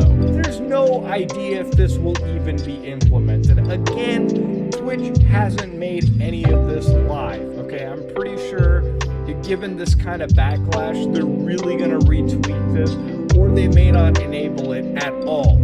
I think this is really stupid. I don't think Twitch should fucking implement it, and maybe they won't. I don't realize it. I don't see it happening. So at this point it should be obvious that Mutahar doesn't like this system, doesn't want to implement it. Any benefits that come from it is pie in the sky rainbows. Maybe it could happen, but let's be real, look at all these negatives.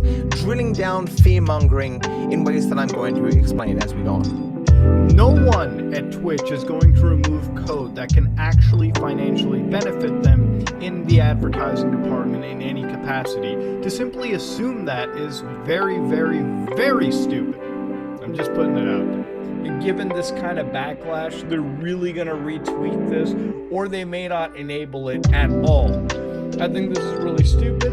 I don't think Twitch should fucking implement it, and maybe they won't. I don't realize it. I don't see it happening. I don't see it happening. Again, that's an assumption that Twitch has a mature ad pool, okay? This is what I said earlier. So the big problem that Mutahar has is that he confuses mature content creators with brand risks. As a person who is a mature content creator, I am not a brand risk, okay? He confuses like the yellow dollar sign with people being considered more mature. On YouTube, if you are a mature content creator, you still have a much higher CPM than Twitch. Much higher. Oh my god, so much higher. And I know that because I am one, and I have both systems. In a system that Twitch is implementing, 99.99% of people, all these people down here being mature content creators, would be better off. The only people who wouldn't be better off are the brand risks, like the Ice Poseidons who are going to, because he's not on Twitch anymore, but when he was, getting swatted at airports and stuff. You have to go to extraordinary lengths to be in a situation where you wouldn't benefit from this. Mutahar thinks that everyone who is mature on YouTube or Twitch is getting those little yellow dollar signs. As I highlighted before, I've gotten 15 in over 3,000 videos as a person who swears, does politics, and plays a violent video game. Mutahar just does not understand what it's like to be a mature content creator. This is the last video I had that actually got yellow dolaned, right? So basically YouTube identified a video about me being excited to play the new Pokemon game, which I actually really am, because Pokemon Arceus, Pokemon Legends Arceus looks really exciting for me, was actually limited. Now, YouTube had viewed this manually, a human reviewer said that I had strong profanity in the title, thumbnail, and opening of the video, roughly the first 30 seconds. So I'll certainly be repeating a lot of what I said in the really long video that I made, but Mutaha keeps presenting this as these limited signs are something that happens to mature content creators. That's not the case. It's what happens to brand risks, right? The things that advertisers will not touch with a 10-foot pole. I am a political, very much so swearing, including swears that Americans don't like cunts, and I play GTA 5 more than any personal life. I have been demonetized in this capacity 12 times. 12. In like, how many videos do I have? Hundreds upon hundreds. This is not the reality that mature content creators would face on Twitch, right? It's just not the case. This is why it's fear-mongering. He presents this as if this is just what happens to mature content creators. This is not true. But the reality of it is they'll probably have less ad plays on their channels anyway, simply due to the content that they make, which is sort of my initial point. That is a very, very, very distinct possibility. Currently, advertisers avoid Twitch like the plague. Now, Mutaha's like, look, if Twitch is going to implement this system that will massively attract far more advertisers, less ads are likely going to be played on your favorite content creators. That's absolute nonsense. These people, Shroud is not a brand risk. What is wrong with you? If you set your content to mature, that doesn't mean you're a brand risk. It means you're a little bit more edgy than maybe a Minecraft streamer, but you'll still get ads. This is Mutaha's problem. Mature is not the same as brand risk. Devin Nash complains all the time. People keep coming at me like they're brand risk. That is not true. It's just not. Mutaha does not understand. These general sort of brand-friendly ads outweigh the mature ad pool that we have. So the edgier creators get like this much of a total crumb, while people who have to water down their content and, appeal to the entire algorithm in a brand-friendly manner end up getting the overall giant chunk of the ad pool. That's kind of like the point that's being made. Imagine it like this, okay? Here are the advertisers who are willing to put ads on Twitch, just put on anyone. They do not care where they go. So these guys are currently putting their ads on Twitch. All this money over here is the advertisers who will not put money on Twitch because there's no targeted advertising. Net, no money. None of these content creators get any of this money, right? If we had a targeted advertising system, we could have it possible where these advertisers now go, oh, I do want to target these people. Oh, I do want to target these people. Oh, I do want to target these people. And so they target, right? And so maybe these guys, they aren't targeted. They're less valuable. Look what's happened. These guys have had their ad slots filled by these ads. So these ads are now spread on a much smaller amount of people. Now keep in mind, of course, mature content creators aren't the same as brand risks, okay? It is very unlikely you would have to be kicking dogs on stream for you to not get some of this money somewhere. But even in the worst case scenario, the worst fucking case scenario, where you will still only get the ads where the people just do not give a shit, right? You would only get these ads. It would still end up being more because there's less ad fill space, right? You would have more of your ad rate filled, your ad spots filled, because there'd be less people competing for these ads that existed previously. Everyone benefits from this system except the brand risks, which only represent like 0.01% of content creators. Mature content creators aren't brand risks in of themselves. Playing GTA 5 does not make you a brand risk, or else no one would make money on YouTube playing GTA 5. To this day, there are still edgy creators that I like with large followings who still require things like a Patreon, like donation buttons, because that's the only way that they can produce the content that they want on these current modern websites. But again, This is not 99.99% of people. And certainly on Twitch, no content creator is on the grips of destitution and are just relying on their ad revenue to survive. Even if every single brand risk, not mature content creator, lost all of their money on Twitch, it would be like a tiniest of fraction. We're talking like dollars, right? Compared to the amount of money that everyone else would get from having all their ad spots now filled because they'd actually be competent advertisers on the platform. Mutaha is a person saying, hey, guys, look, I know, because like he doesn't understand. I know he doesn't understand that mature content creators aren't brand risks. But in reality, what he's saying, even though he doesn't realize it, is that, oh yeah, I get it, guys, that over 99.99% of people would benefit from this change, but that 0.01%, oh, I'm not liking this system at all. It's just nonsense. And there's got to be some understanding that putting yourself out there as a mature content creator, as somebody that is making edgier content, you've already enabled the one thing that puts you a leg above in being brand unfriendly. And again, if we tie it back to everything that I'm saying before, historically, at least from my experience on YouTube and YouTube streaming, and even on Twitch for a bit, you can kind of see that, yeah, of course, you know, you're going to be sort of taken away from that general ad pool. To reiterate, edgy, not the same thing as mature, okay? And again, there isn't, because I know we both simplify, but there isn't like one pool of ads and another pool of ads. It isn't as though I get the exact same ads on my channel as does, we're talking about YouTube now because it actually has an ad targeting system.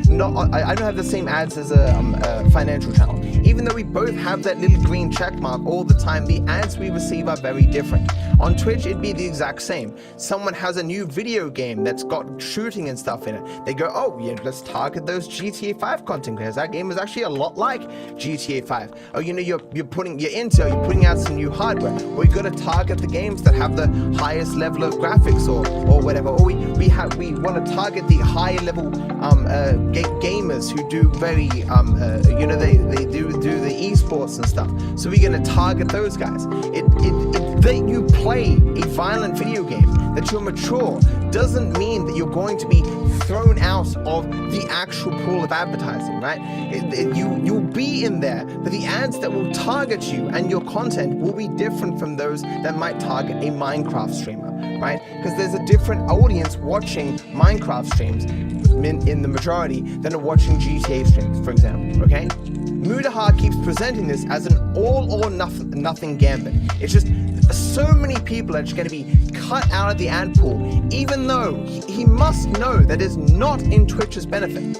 In the same way, it's not in YouTube's benefit. It's why YouTube is very stingy about giving that yellow fucking dollar sign. Do you, like, how arbitrary does it sound that they will give you the yellow check, the yellow dollar sign, if you put swearing in the first 30 seconds, but not after? Like, they want to give you as much leeway as possible because they want to put ads on your content. Twitch isn't going to be there like, cut this out, cut this out, cut this out. They're going to be in the boardroom going, how can we keep these people in? How can we get them advertisers? Do we have enough advertisers for them? They want to make money. And them getting like an ad for a fucking Fisher-Price toy might be a waste of time and money on Twitch's end. That's bad advertisement.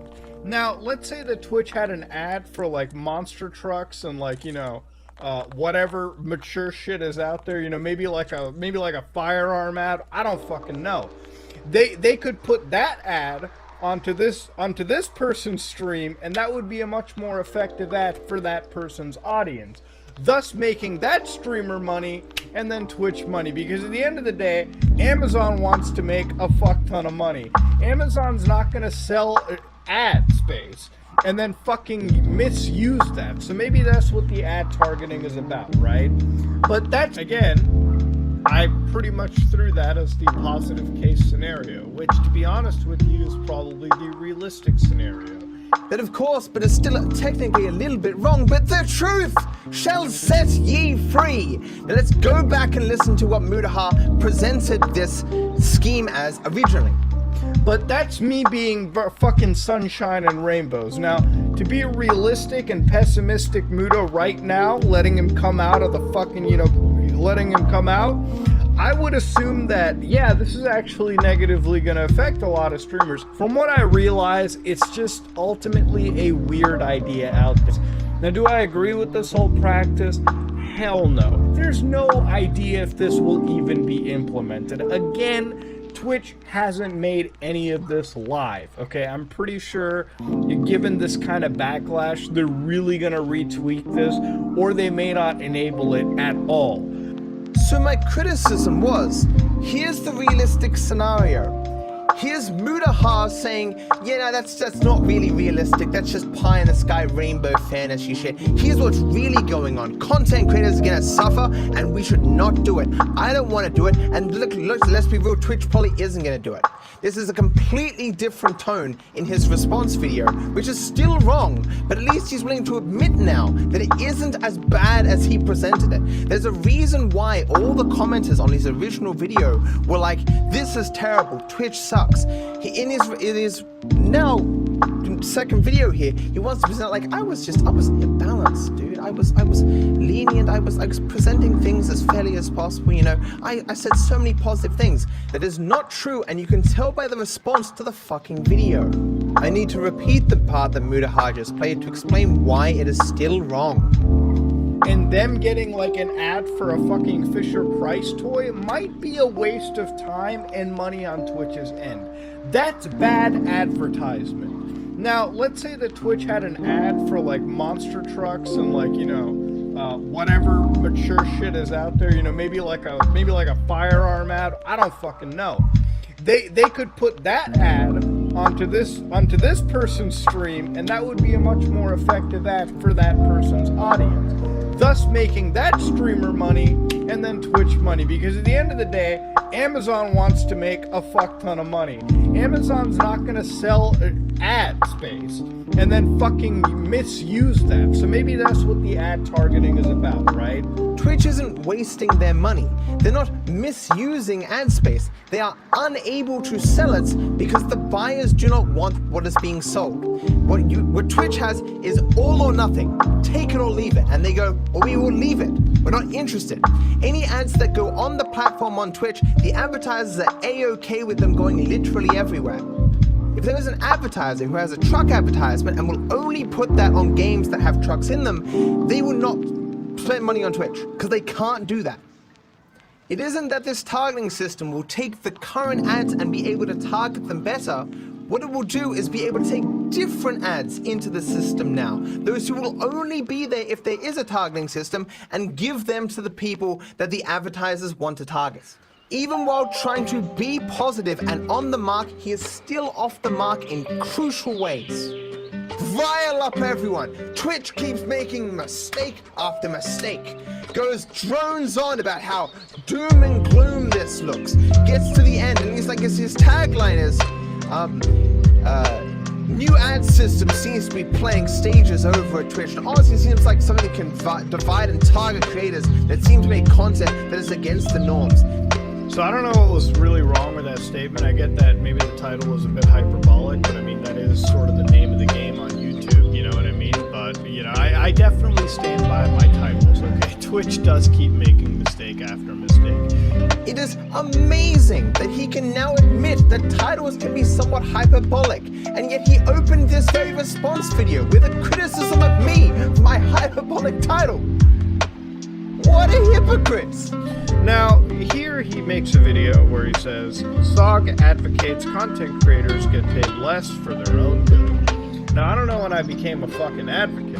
I think this is really stupid. I don't think Twitch should fucking implement it. Alright, I never really said that. In fact, if you go to that video, even with the paraphrasing, it's incredibly misinformed in my opinion.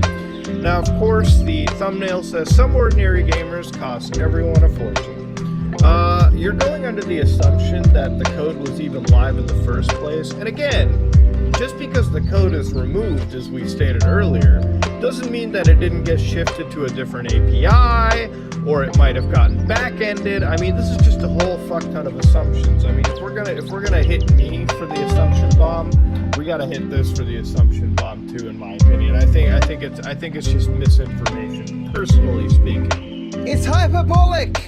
Because you're a guy advocating for something to happen that would, if it happened, reduce people's revenue and ultimately cost the total a fortune. I'm not saying that you are personally sucking the dick at someone at Twitch and you can control the fucking code on the back end. To interpret it that way is just so disingenuous. So when this entire idea of me costing thousands of dollars, when in reality a 300,000 view video, Twitch's head staff, Twitch's engineering is not going onto YouTube and looking at a video I made and doing it. You disingenuous, dense motherfucker! In what reality would anyone interpret that I was claiming that Mudaha controls Twitch? That Mudaha is sucking the dick of everyone at Twitch and controls the code? He cannot be sincere! Ow.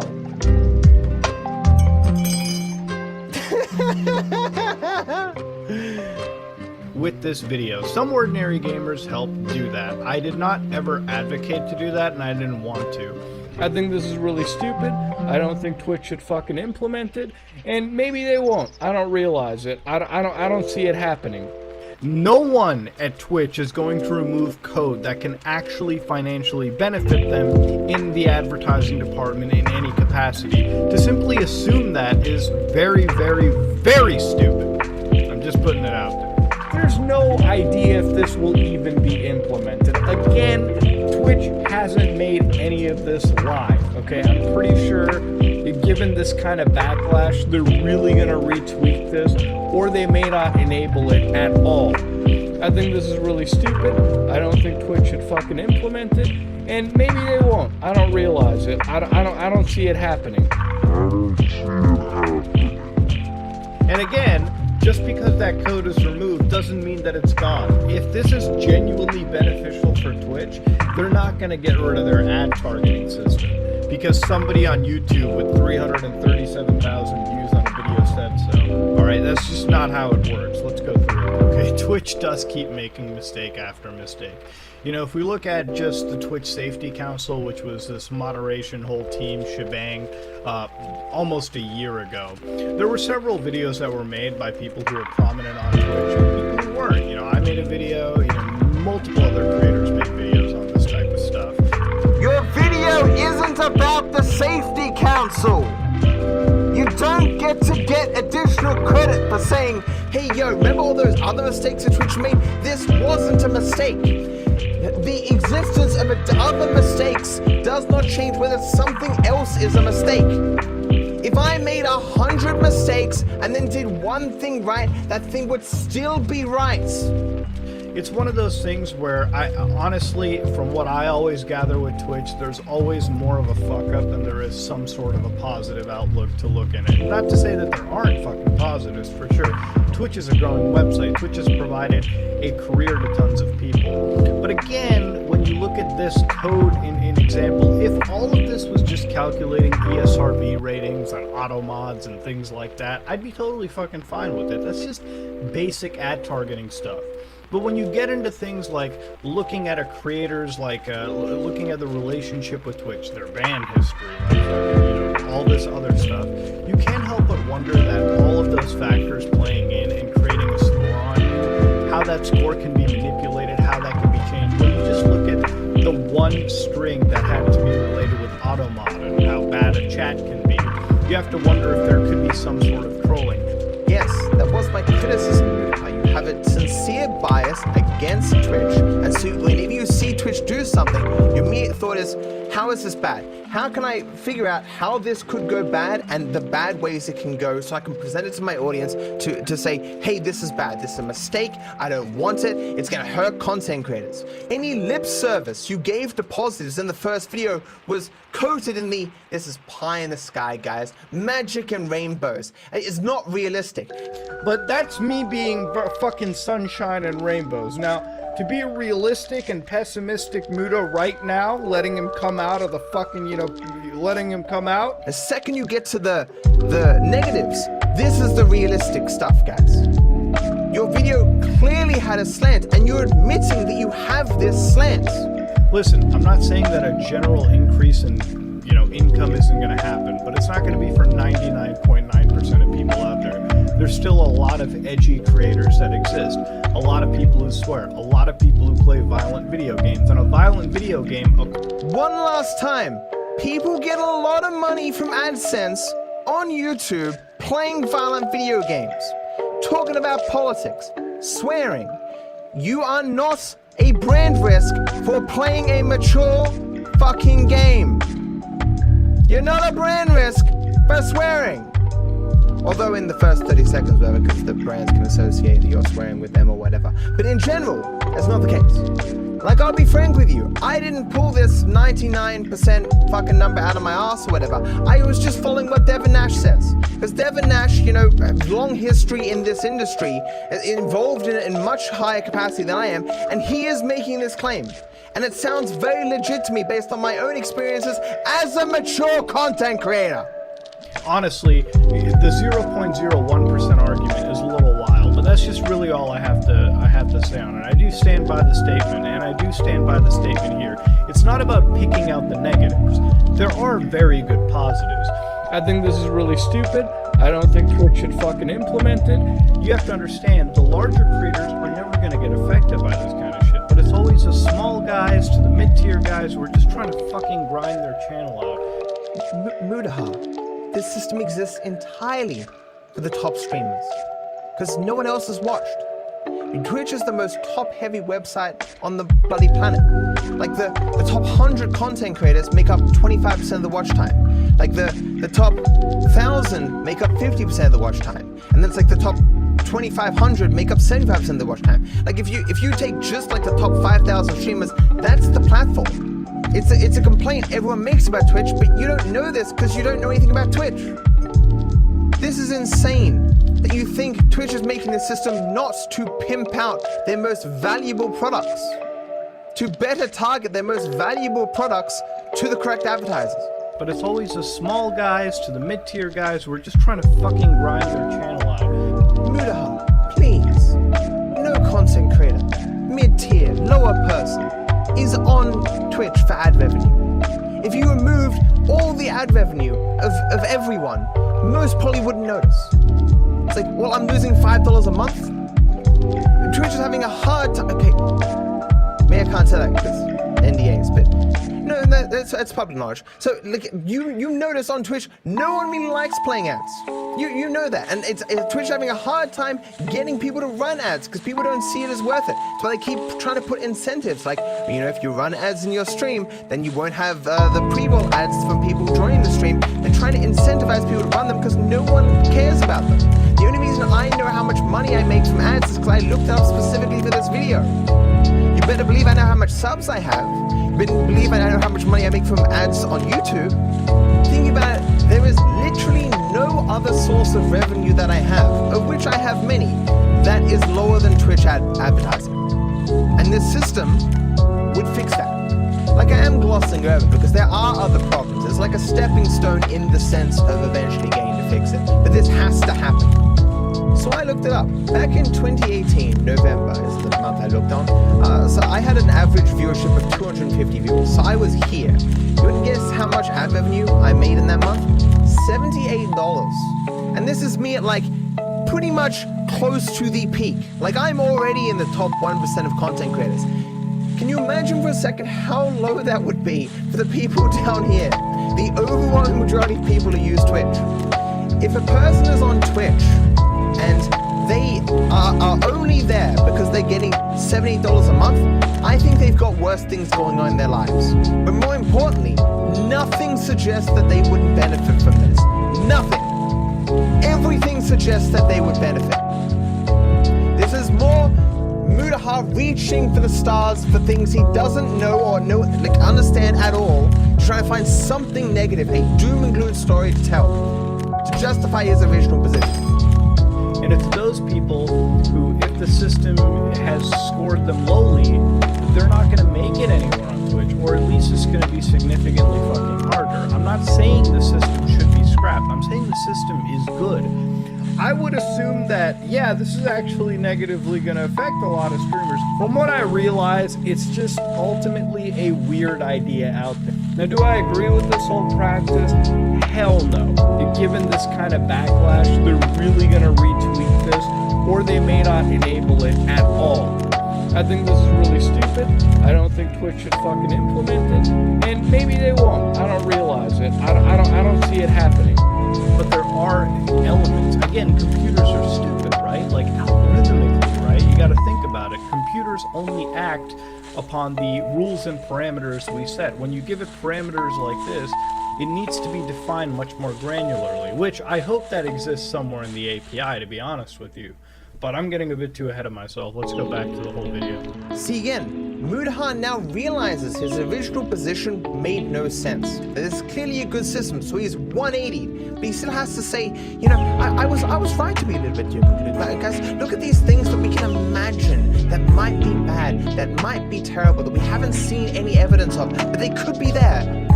So remember, I was totally justified with all that doom and gloom originally, that I wasn't presenting it as a good thing as it actually was.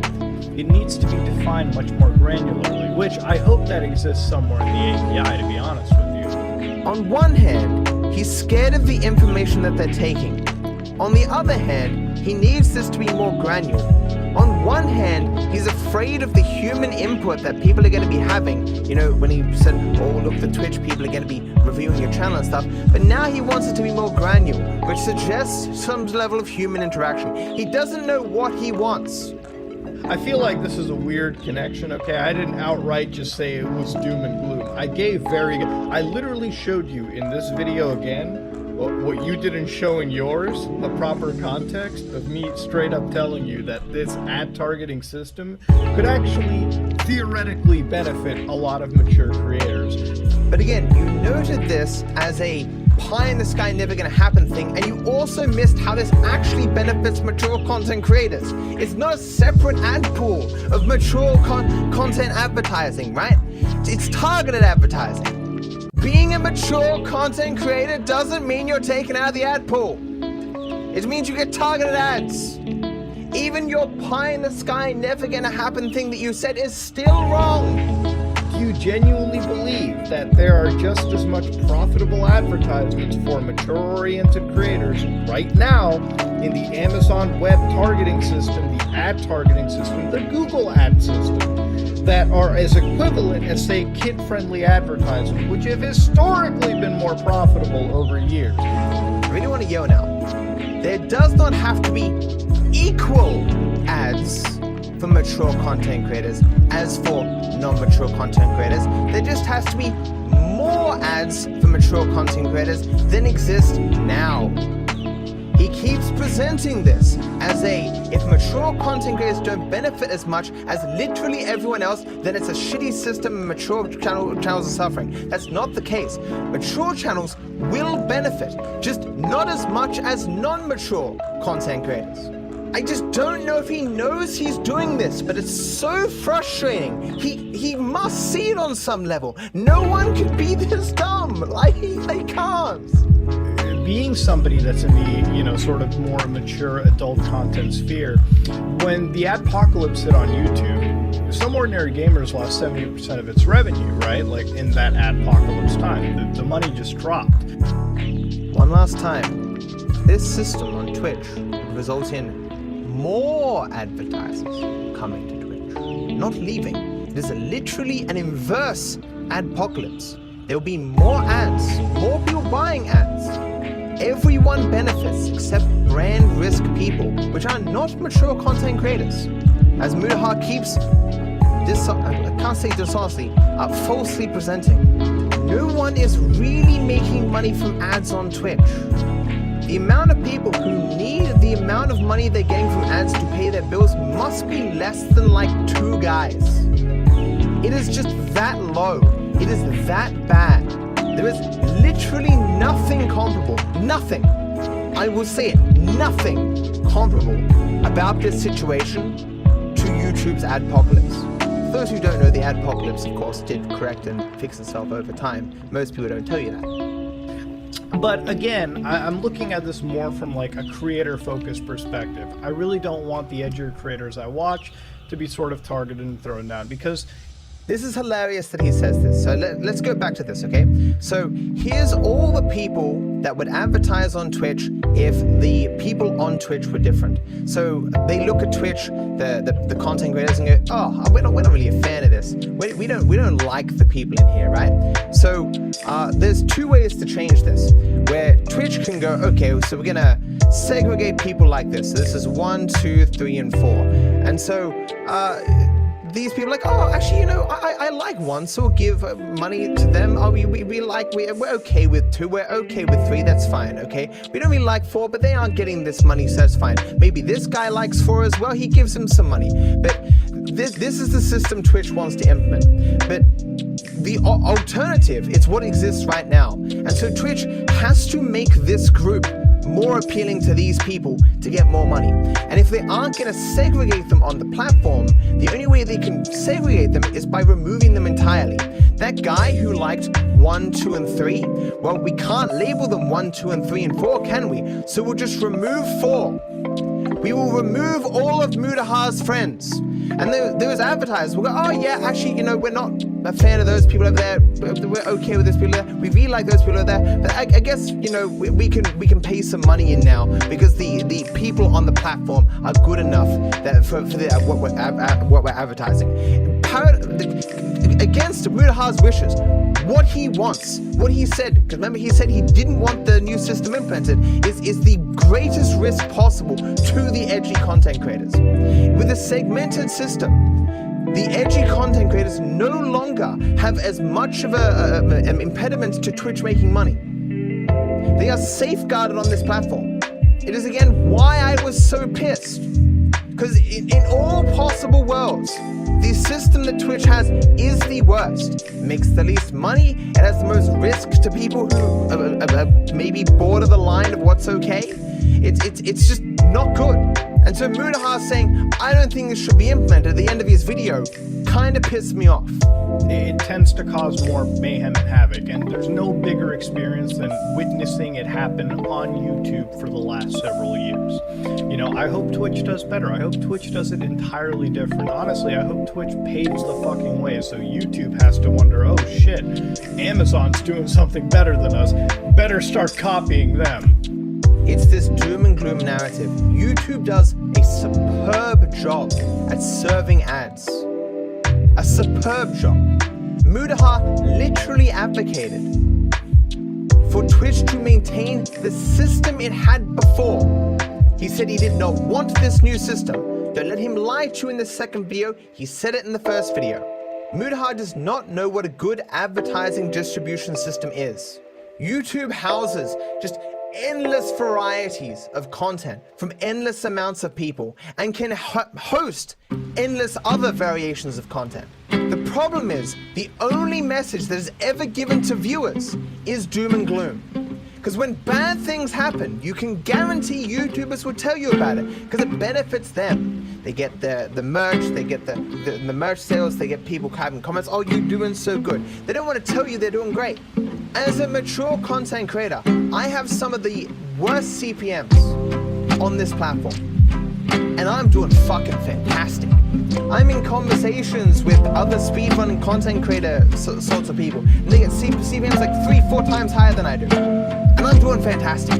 It is not YouTube's fault that different types of content on the market gain a different amount of profit for different companies. That's capitalism. It is so hard to tell if Mudahar is just extraordinarily naive or he's lying. I can't tell.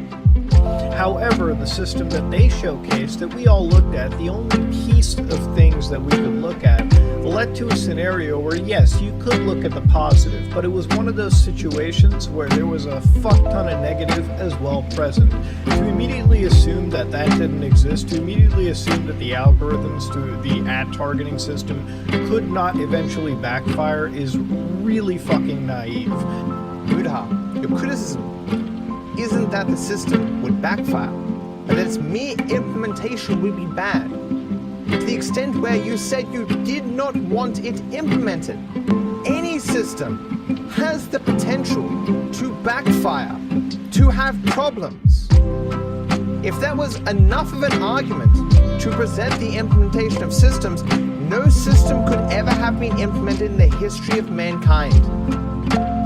Nothing about what was presented suggests any likelihood of bad things happening. Nothing.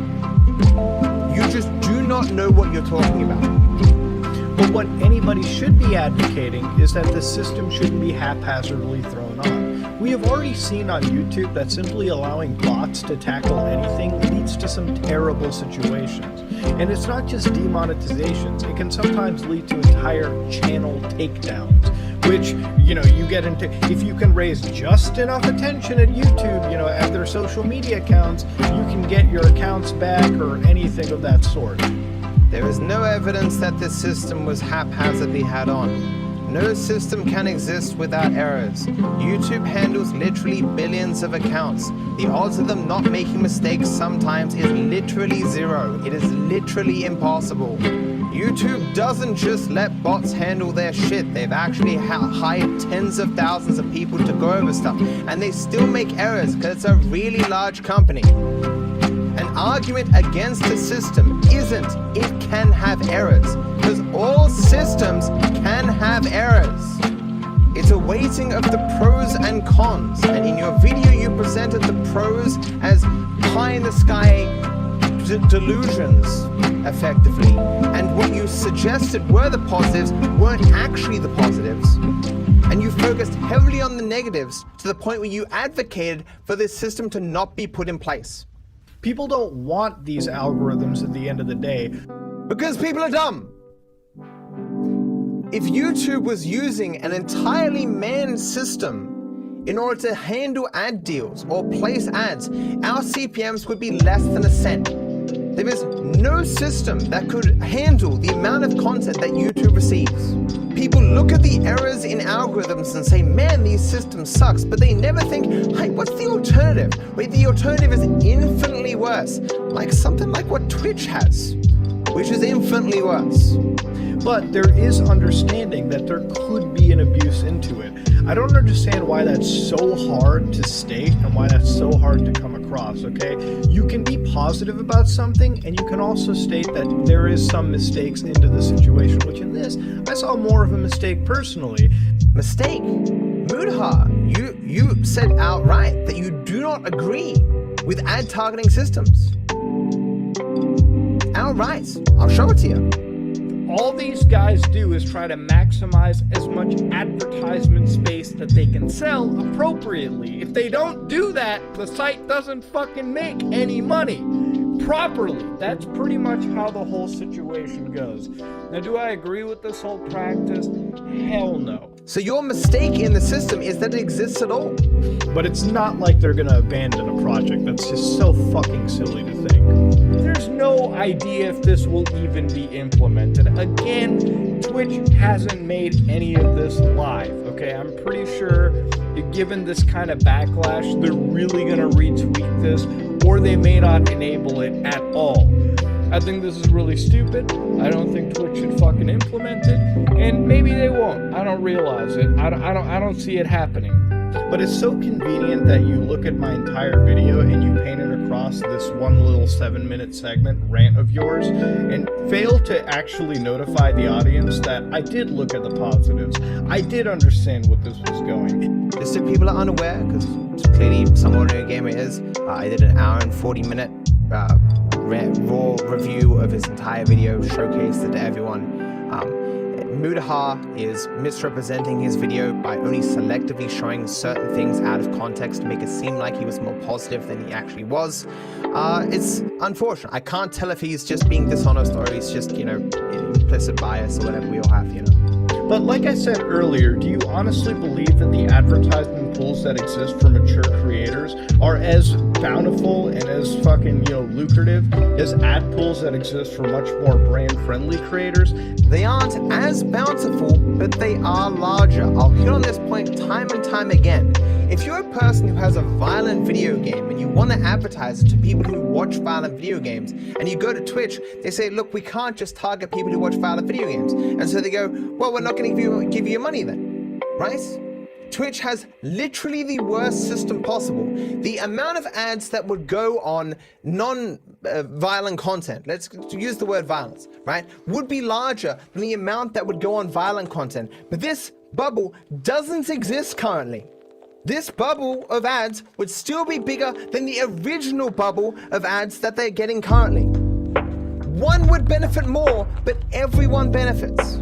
The systems over at YouTube are much more advanced than this, and I would say that the monetization systems on YouTube are effective because YouTube is not only better at getting advertisements, but they're better at actually sending them out. And it's not because of anything, it's because this is literally Google's job. They lead the pack going forward. Amazon and Twitch, they're all still behind, and that goes for almost any other tech service out there as well. It does show that some morning gamer recorded different points in this video at different times. Because in this section, he's really positive about the way that YouTube handles the ads. They are the leader. But then other times, it's the adpocalypse, man. I hope Twitch is able to do better than YouTube does. It's nonsense. He's trying to have everything. He's grabbing at anything to not accept the fact that his first video was terrible. I don't want to blow your fucking mind or anything, okay? And I hate to be like leaking a DM that was sent to me, but he actually went out and actually thanked me for the overall accurate coverage of the tweet that I made. The tweet that they made. It was much more accurate than many other articles and videos that I've seen on this. And also I wanted to clear up some misconceptions. Because as you know, very often when people see accurate reporting, they specifically reach out to correct misconceptions. The dude is being nice to you, Mudaha. Have you ever looked into how small talk works? You start with a compliment, then you get to your actual point. And I'm happy he's changed your mind. I'm happy that you're far more positive in this video than you were in your last one. Enough to misrepresent everything that you said in the first one. I wish you just admit that you're wrong and that your mind has been changed by this dude, but you know, you can't expect honesty from everyone on the internet. I'm so glad that you threw me under the bus by making me look like a fucking dipshit, when clearly the person that brought this forward also believes that, me and him are on the same fucking page. He watched the video. I think this is really stupid. I don't think Twitch should fucking implement it. Twitch has unfortunately removed all elements of the brand safety score from their API. This change was a good change. I mean, this is Mudaha and this guy on the exact same goddamn page. He wants it implemented, thinks it's a bad thing that it was removed. Mudaha said he doesn't want to remove, thinks it's a crazy idea, a weird thing, pie in the sky that this could have any fucking benefit, just gonna disadvantage content creators. I mean, exactly the same page. And I mean, Matt, who plays Grand Theft Auto 5, even though that he gets good CPMs on YouTube, because YouTube will monetize a video, especially, gaming related here and there. Sometimes they'll remove categories, sometimes they might give you the yellow Dolan. But with a YouTube video, it's far more easier to make money than a stream where an ad may or may not be played, right? So clearly, difference of worlds over there. It's not different. The only reason differences exist is because YouTube has a targeting ad system, so therefore has far more ads. Twitch has very few ads. When you click on a stream and you don't get an ad shown at you, it's because Twitch sucks at getting ads. They have a terrible fill rate. I certainly don't think YouTube has a 100% fill rate. Of course not, but it's astronomically higher than Twitch. YouTube is not being mean with the way that they target content on YouTube. They are responding to the market, and Twitch wants to follow them because they also want the billions. They're looking at YouTube going, okay, so this content is good on the market? Yeah, is this good on the market? So, oh yeah, how are you doing that? They're copying them effectively. Given that YouTube does it the best, we can assume that Twitch will, as much as possible, follow suit. There is a distinct possibility that those, being an edgier creator, being somebody that plays primarily mature games, can get you a little screwed over on that side of the internet. Based on what? Because it doesn't happen literally anywhere. Every single violent video game on YouTube right now is being run with ads on it. Nowhere is simply playing a violent video game cause for demonetization. Literally nowhere. This is just really dumb. The lengths that you have to go to be a brand risk are extraordinary. One can easily look at I Owe an Apology video where I made a very fucked up, video calling out H3H3, similar to the vein that Matt is calling me out on with this heated anger. And I would say that in this manner, I was 1000% in the wrong. And I apologized to Ethan Klein from H3H3, and now we're on good terms. I owe Ethan a fucking beer when I go to Los Angeles whenever COVID is over, so Ethan still has that owed for me, and we're on fucking good terms now. We speak to one another, you know, here and there, and it is what it is. To assume that I'm not here, you know, apologizing when I need to be is simply fucking absurd, and it shows me you've barely done any sort of research on who I am as a person and what the character really is.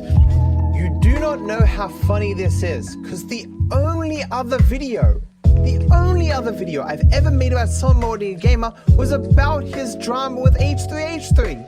And I criticized him for his original video, and when he apologized, I took it down. How funny is that? I know so much more about this dude than he knows about me. The guy who said so many false things, misrepresented so much, is now saying I am ignorant. Hilarious. The ability to apologize once when you suffer the backlash of like half the world is very different from being open to apologizing when you should. One case of apology does not mean able to apologize when they should in all cases. Matt, obviously, you know, I don't really appreciate the fucking go for my throat, call me all this, a smug asshole, if you will. You know, to be honest with you, I'm sorry that I'm a sarcastic guy, maybe it comes across like that. Honestly, I'm glad that I'm making this video just to understand and to understand, like, maybe I need to change my content to become, like, a super positive person. Because, yeah, I do notice that there's a bit of negativity. So, yeah, big thanks to DarkViperAU. I think I'm on the straight and narrow a little bit. You know, at some point, somebody within themselves has to know that, you know, they're kind of fucking up a little bit, you know, go on the right path, you know, keep that ego in check, if you will. There's only so far you can judge a person's character off a YouTube video. I don't know you. I just yell into a microphone because I find it fun, and sometimes for comedic effects. What does fuckwit even mean? But in this case, in this whole like situation regarding Twitch's system, I stand firmly with what I said. I've explained as much as I can. Be honest with yourself. Do you see any amount of movement between the position that Mutaha had in his first video moving to the second? Sure, he still doesn't really get it. He doesn't really understand why he's wrong, but he's certainly moved, right? Do I dislike Matt? Actually, yes, I do. I don't think I can ever get along with Matt. I don't think I can ever, you know, appreciate him. And at the end of the day, like, he obviously feels the same for me. He doesn't like me. That is what it is. Clearly, I am the C word, if you will. Man, I'm Australian. I call everyone a cunt. But let's be real. Mutaha has a bigger reason to hate me than I have to hate him. You can see how many takes it took him, how many different videos he had to record to make the video that he did. Because he would have run into all the times where it's like, oh shit, I shouldn't have said that. Oh, that was wrong too. Oh, I misrepresented that. And he had to come out with this very winding, completely off the mark, equivocating endless different concepts to get this video out of it. And he would feel pretty shit at the end of that. Me, this is just really funny watching a person flounder and make a fool of themselves. Not many people will appreciate it, of course, but it's funny. Why would I hate Mutaha? I was certainly angry with him that he misled his audience and still misleads them now. But if I hated every single person who misled their audience, like, I would just have no one to like. People are wrong sometimes. People mislead their audiences sometimes. Like, I really wish Mutaha had watched that second video that I made. He would understand more about my mindset and why I said the things that I said, and have a much better breakdown of all the things that he said in his video. Even better than in this video. This video doesn't hold a candle to the breakdown of the original video that I made. But the vast majority of you aren't going to make it to the end of that video, aren't going to make it to the end of this video. You go, I like Mutaha. Mutaha always correct, grr. And that's gonna be the end of the story. But at the end of the day, I will say that I respect Matt, despite, you know, reading a shit ton of comments after that video and my stuff. A lot of people said that I was getting harassed, which I'm not. So please don't target Matt for anything. Don't target him in general, and don't blame him for, like, some of his viewers coming in and being kind of toxic, okay? Like, it happens across the board. I'm sure he disavows it. I disavow it when people happens. And plus, I'm a big boy. I can handle it. I'm fine. This is the correct attitude. Once you reach a certain size, there were always going to be toxic people who go out and dislike and leave hateful comments. The only time you should criticize a content creator is if they embolden these people, they seek to bring them into the fold, or they use them in a particular way, in a targeted way. Simply criticizing a content creator for negative sentiments being expressed is nonsense, because that's impossible to stop once you reach a certain size. I still respect Matt, even though I dislike, him. I respect him because he obviously is grinding, he's running a hustle, and I hope going forward his YouTube channel sees some great success, his Twitch channel sees some great success. Because it bothers me, because I know this will sound to you guys like this is a very kind thing to say, and it would be if we weren't the same size content creator, right? Like, I get the same monthly views that he does. I'm new to this tier of success, but I'm up there with him. We each got 50k subs last month. We each got 20 million views last month. If you include my clips channel that gets 80 million views a month, I dwarf him. He's treating me like I'm this little guy because he didn't care enough to even look slightly at who I am. I haven't speedran in like a year. It's why in the previous video where he mentioned me, he called me a GTA Online speedrunner, when to the world, I'm known as the guy who's very lukewarm on online. I'm not really a guy who likes that stuff, and certainly I've speedrun it once in my entire life, and that was in 2017. He knows so little about me, and it shows in the way that he presents himself towards me. He doesn't see me as an equal in any respect, and this end part shows it. It'd be petty though for me not to just go, well, at least he didn't. Well, no, because he told me he hated me, so I guess, it wasn't particularly a good ending. Maybe this is just show for his audience, I'm not sure. But I hope, because I know none of you are going to watch the original video, like the original breakdown, but it should be obvious to you that Mutahai is not communicating his original thoughts. He has certainly changed, and he still doesn't get it. He still doesn't get why this would benefit content creators. He still doesn't understand the consequences to mature content creators or those who are brand risks. He is still focusing on the very unlikely negative, and that only would potentially affect a tiny amount of people, and drilling down on that, doom and gloom, the algorithms are bad, everything's what, instead of focusing on what is likely going to be the case, that everyone is just going to benefit from this. When I say everyone, 99.99% of people. If you don't believe me, watch Devin Nash's video, where he communicates this exact same idea. You can watch Alpha Gaming, Harris Heller just released a video saying this is a good thing. This is A+ for all content creators. You can listen to the guy who leaked the original stuff, who said this is a good thing. I'm sorry to see that they've removed it. Mutahai wants to be doom and gloom, but everyone else who has an understanding of this fear is like, yeah, woo, we're getting somewhere. And that should tell you something. He doesn't know anything about anything.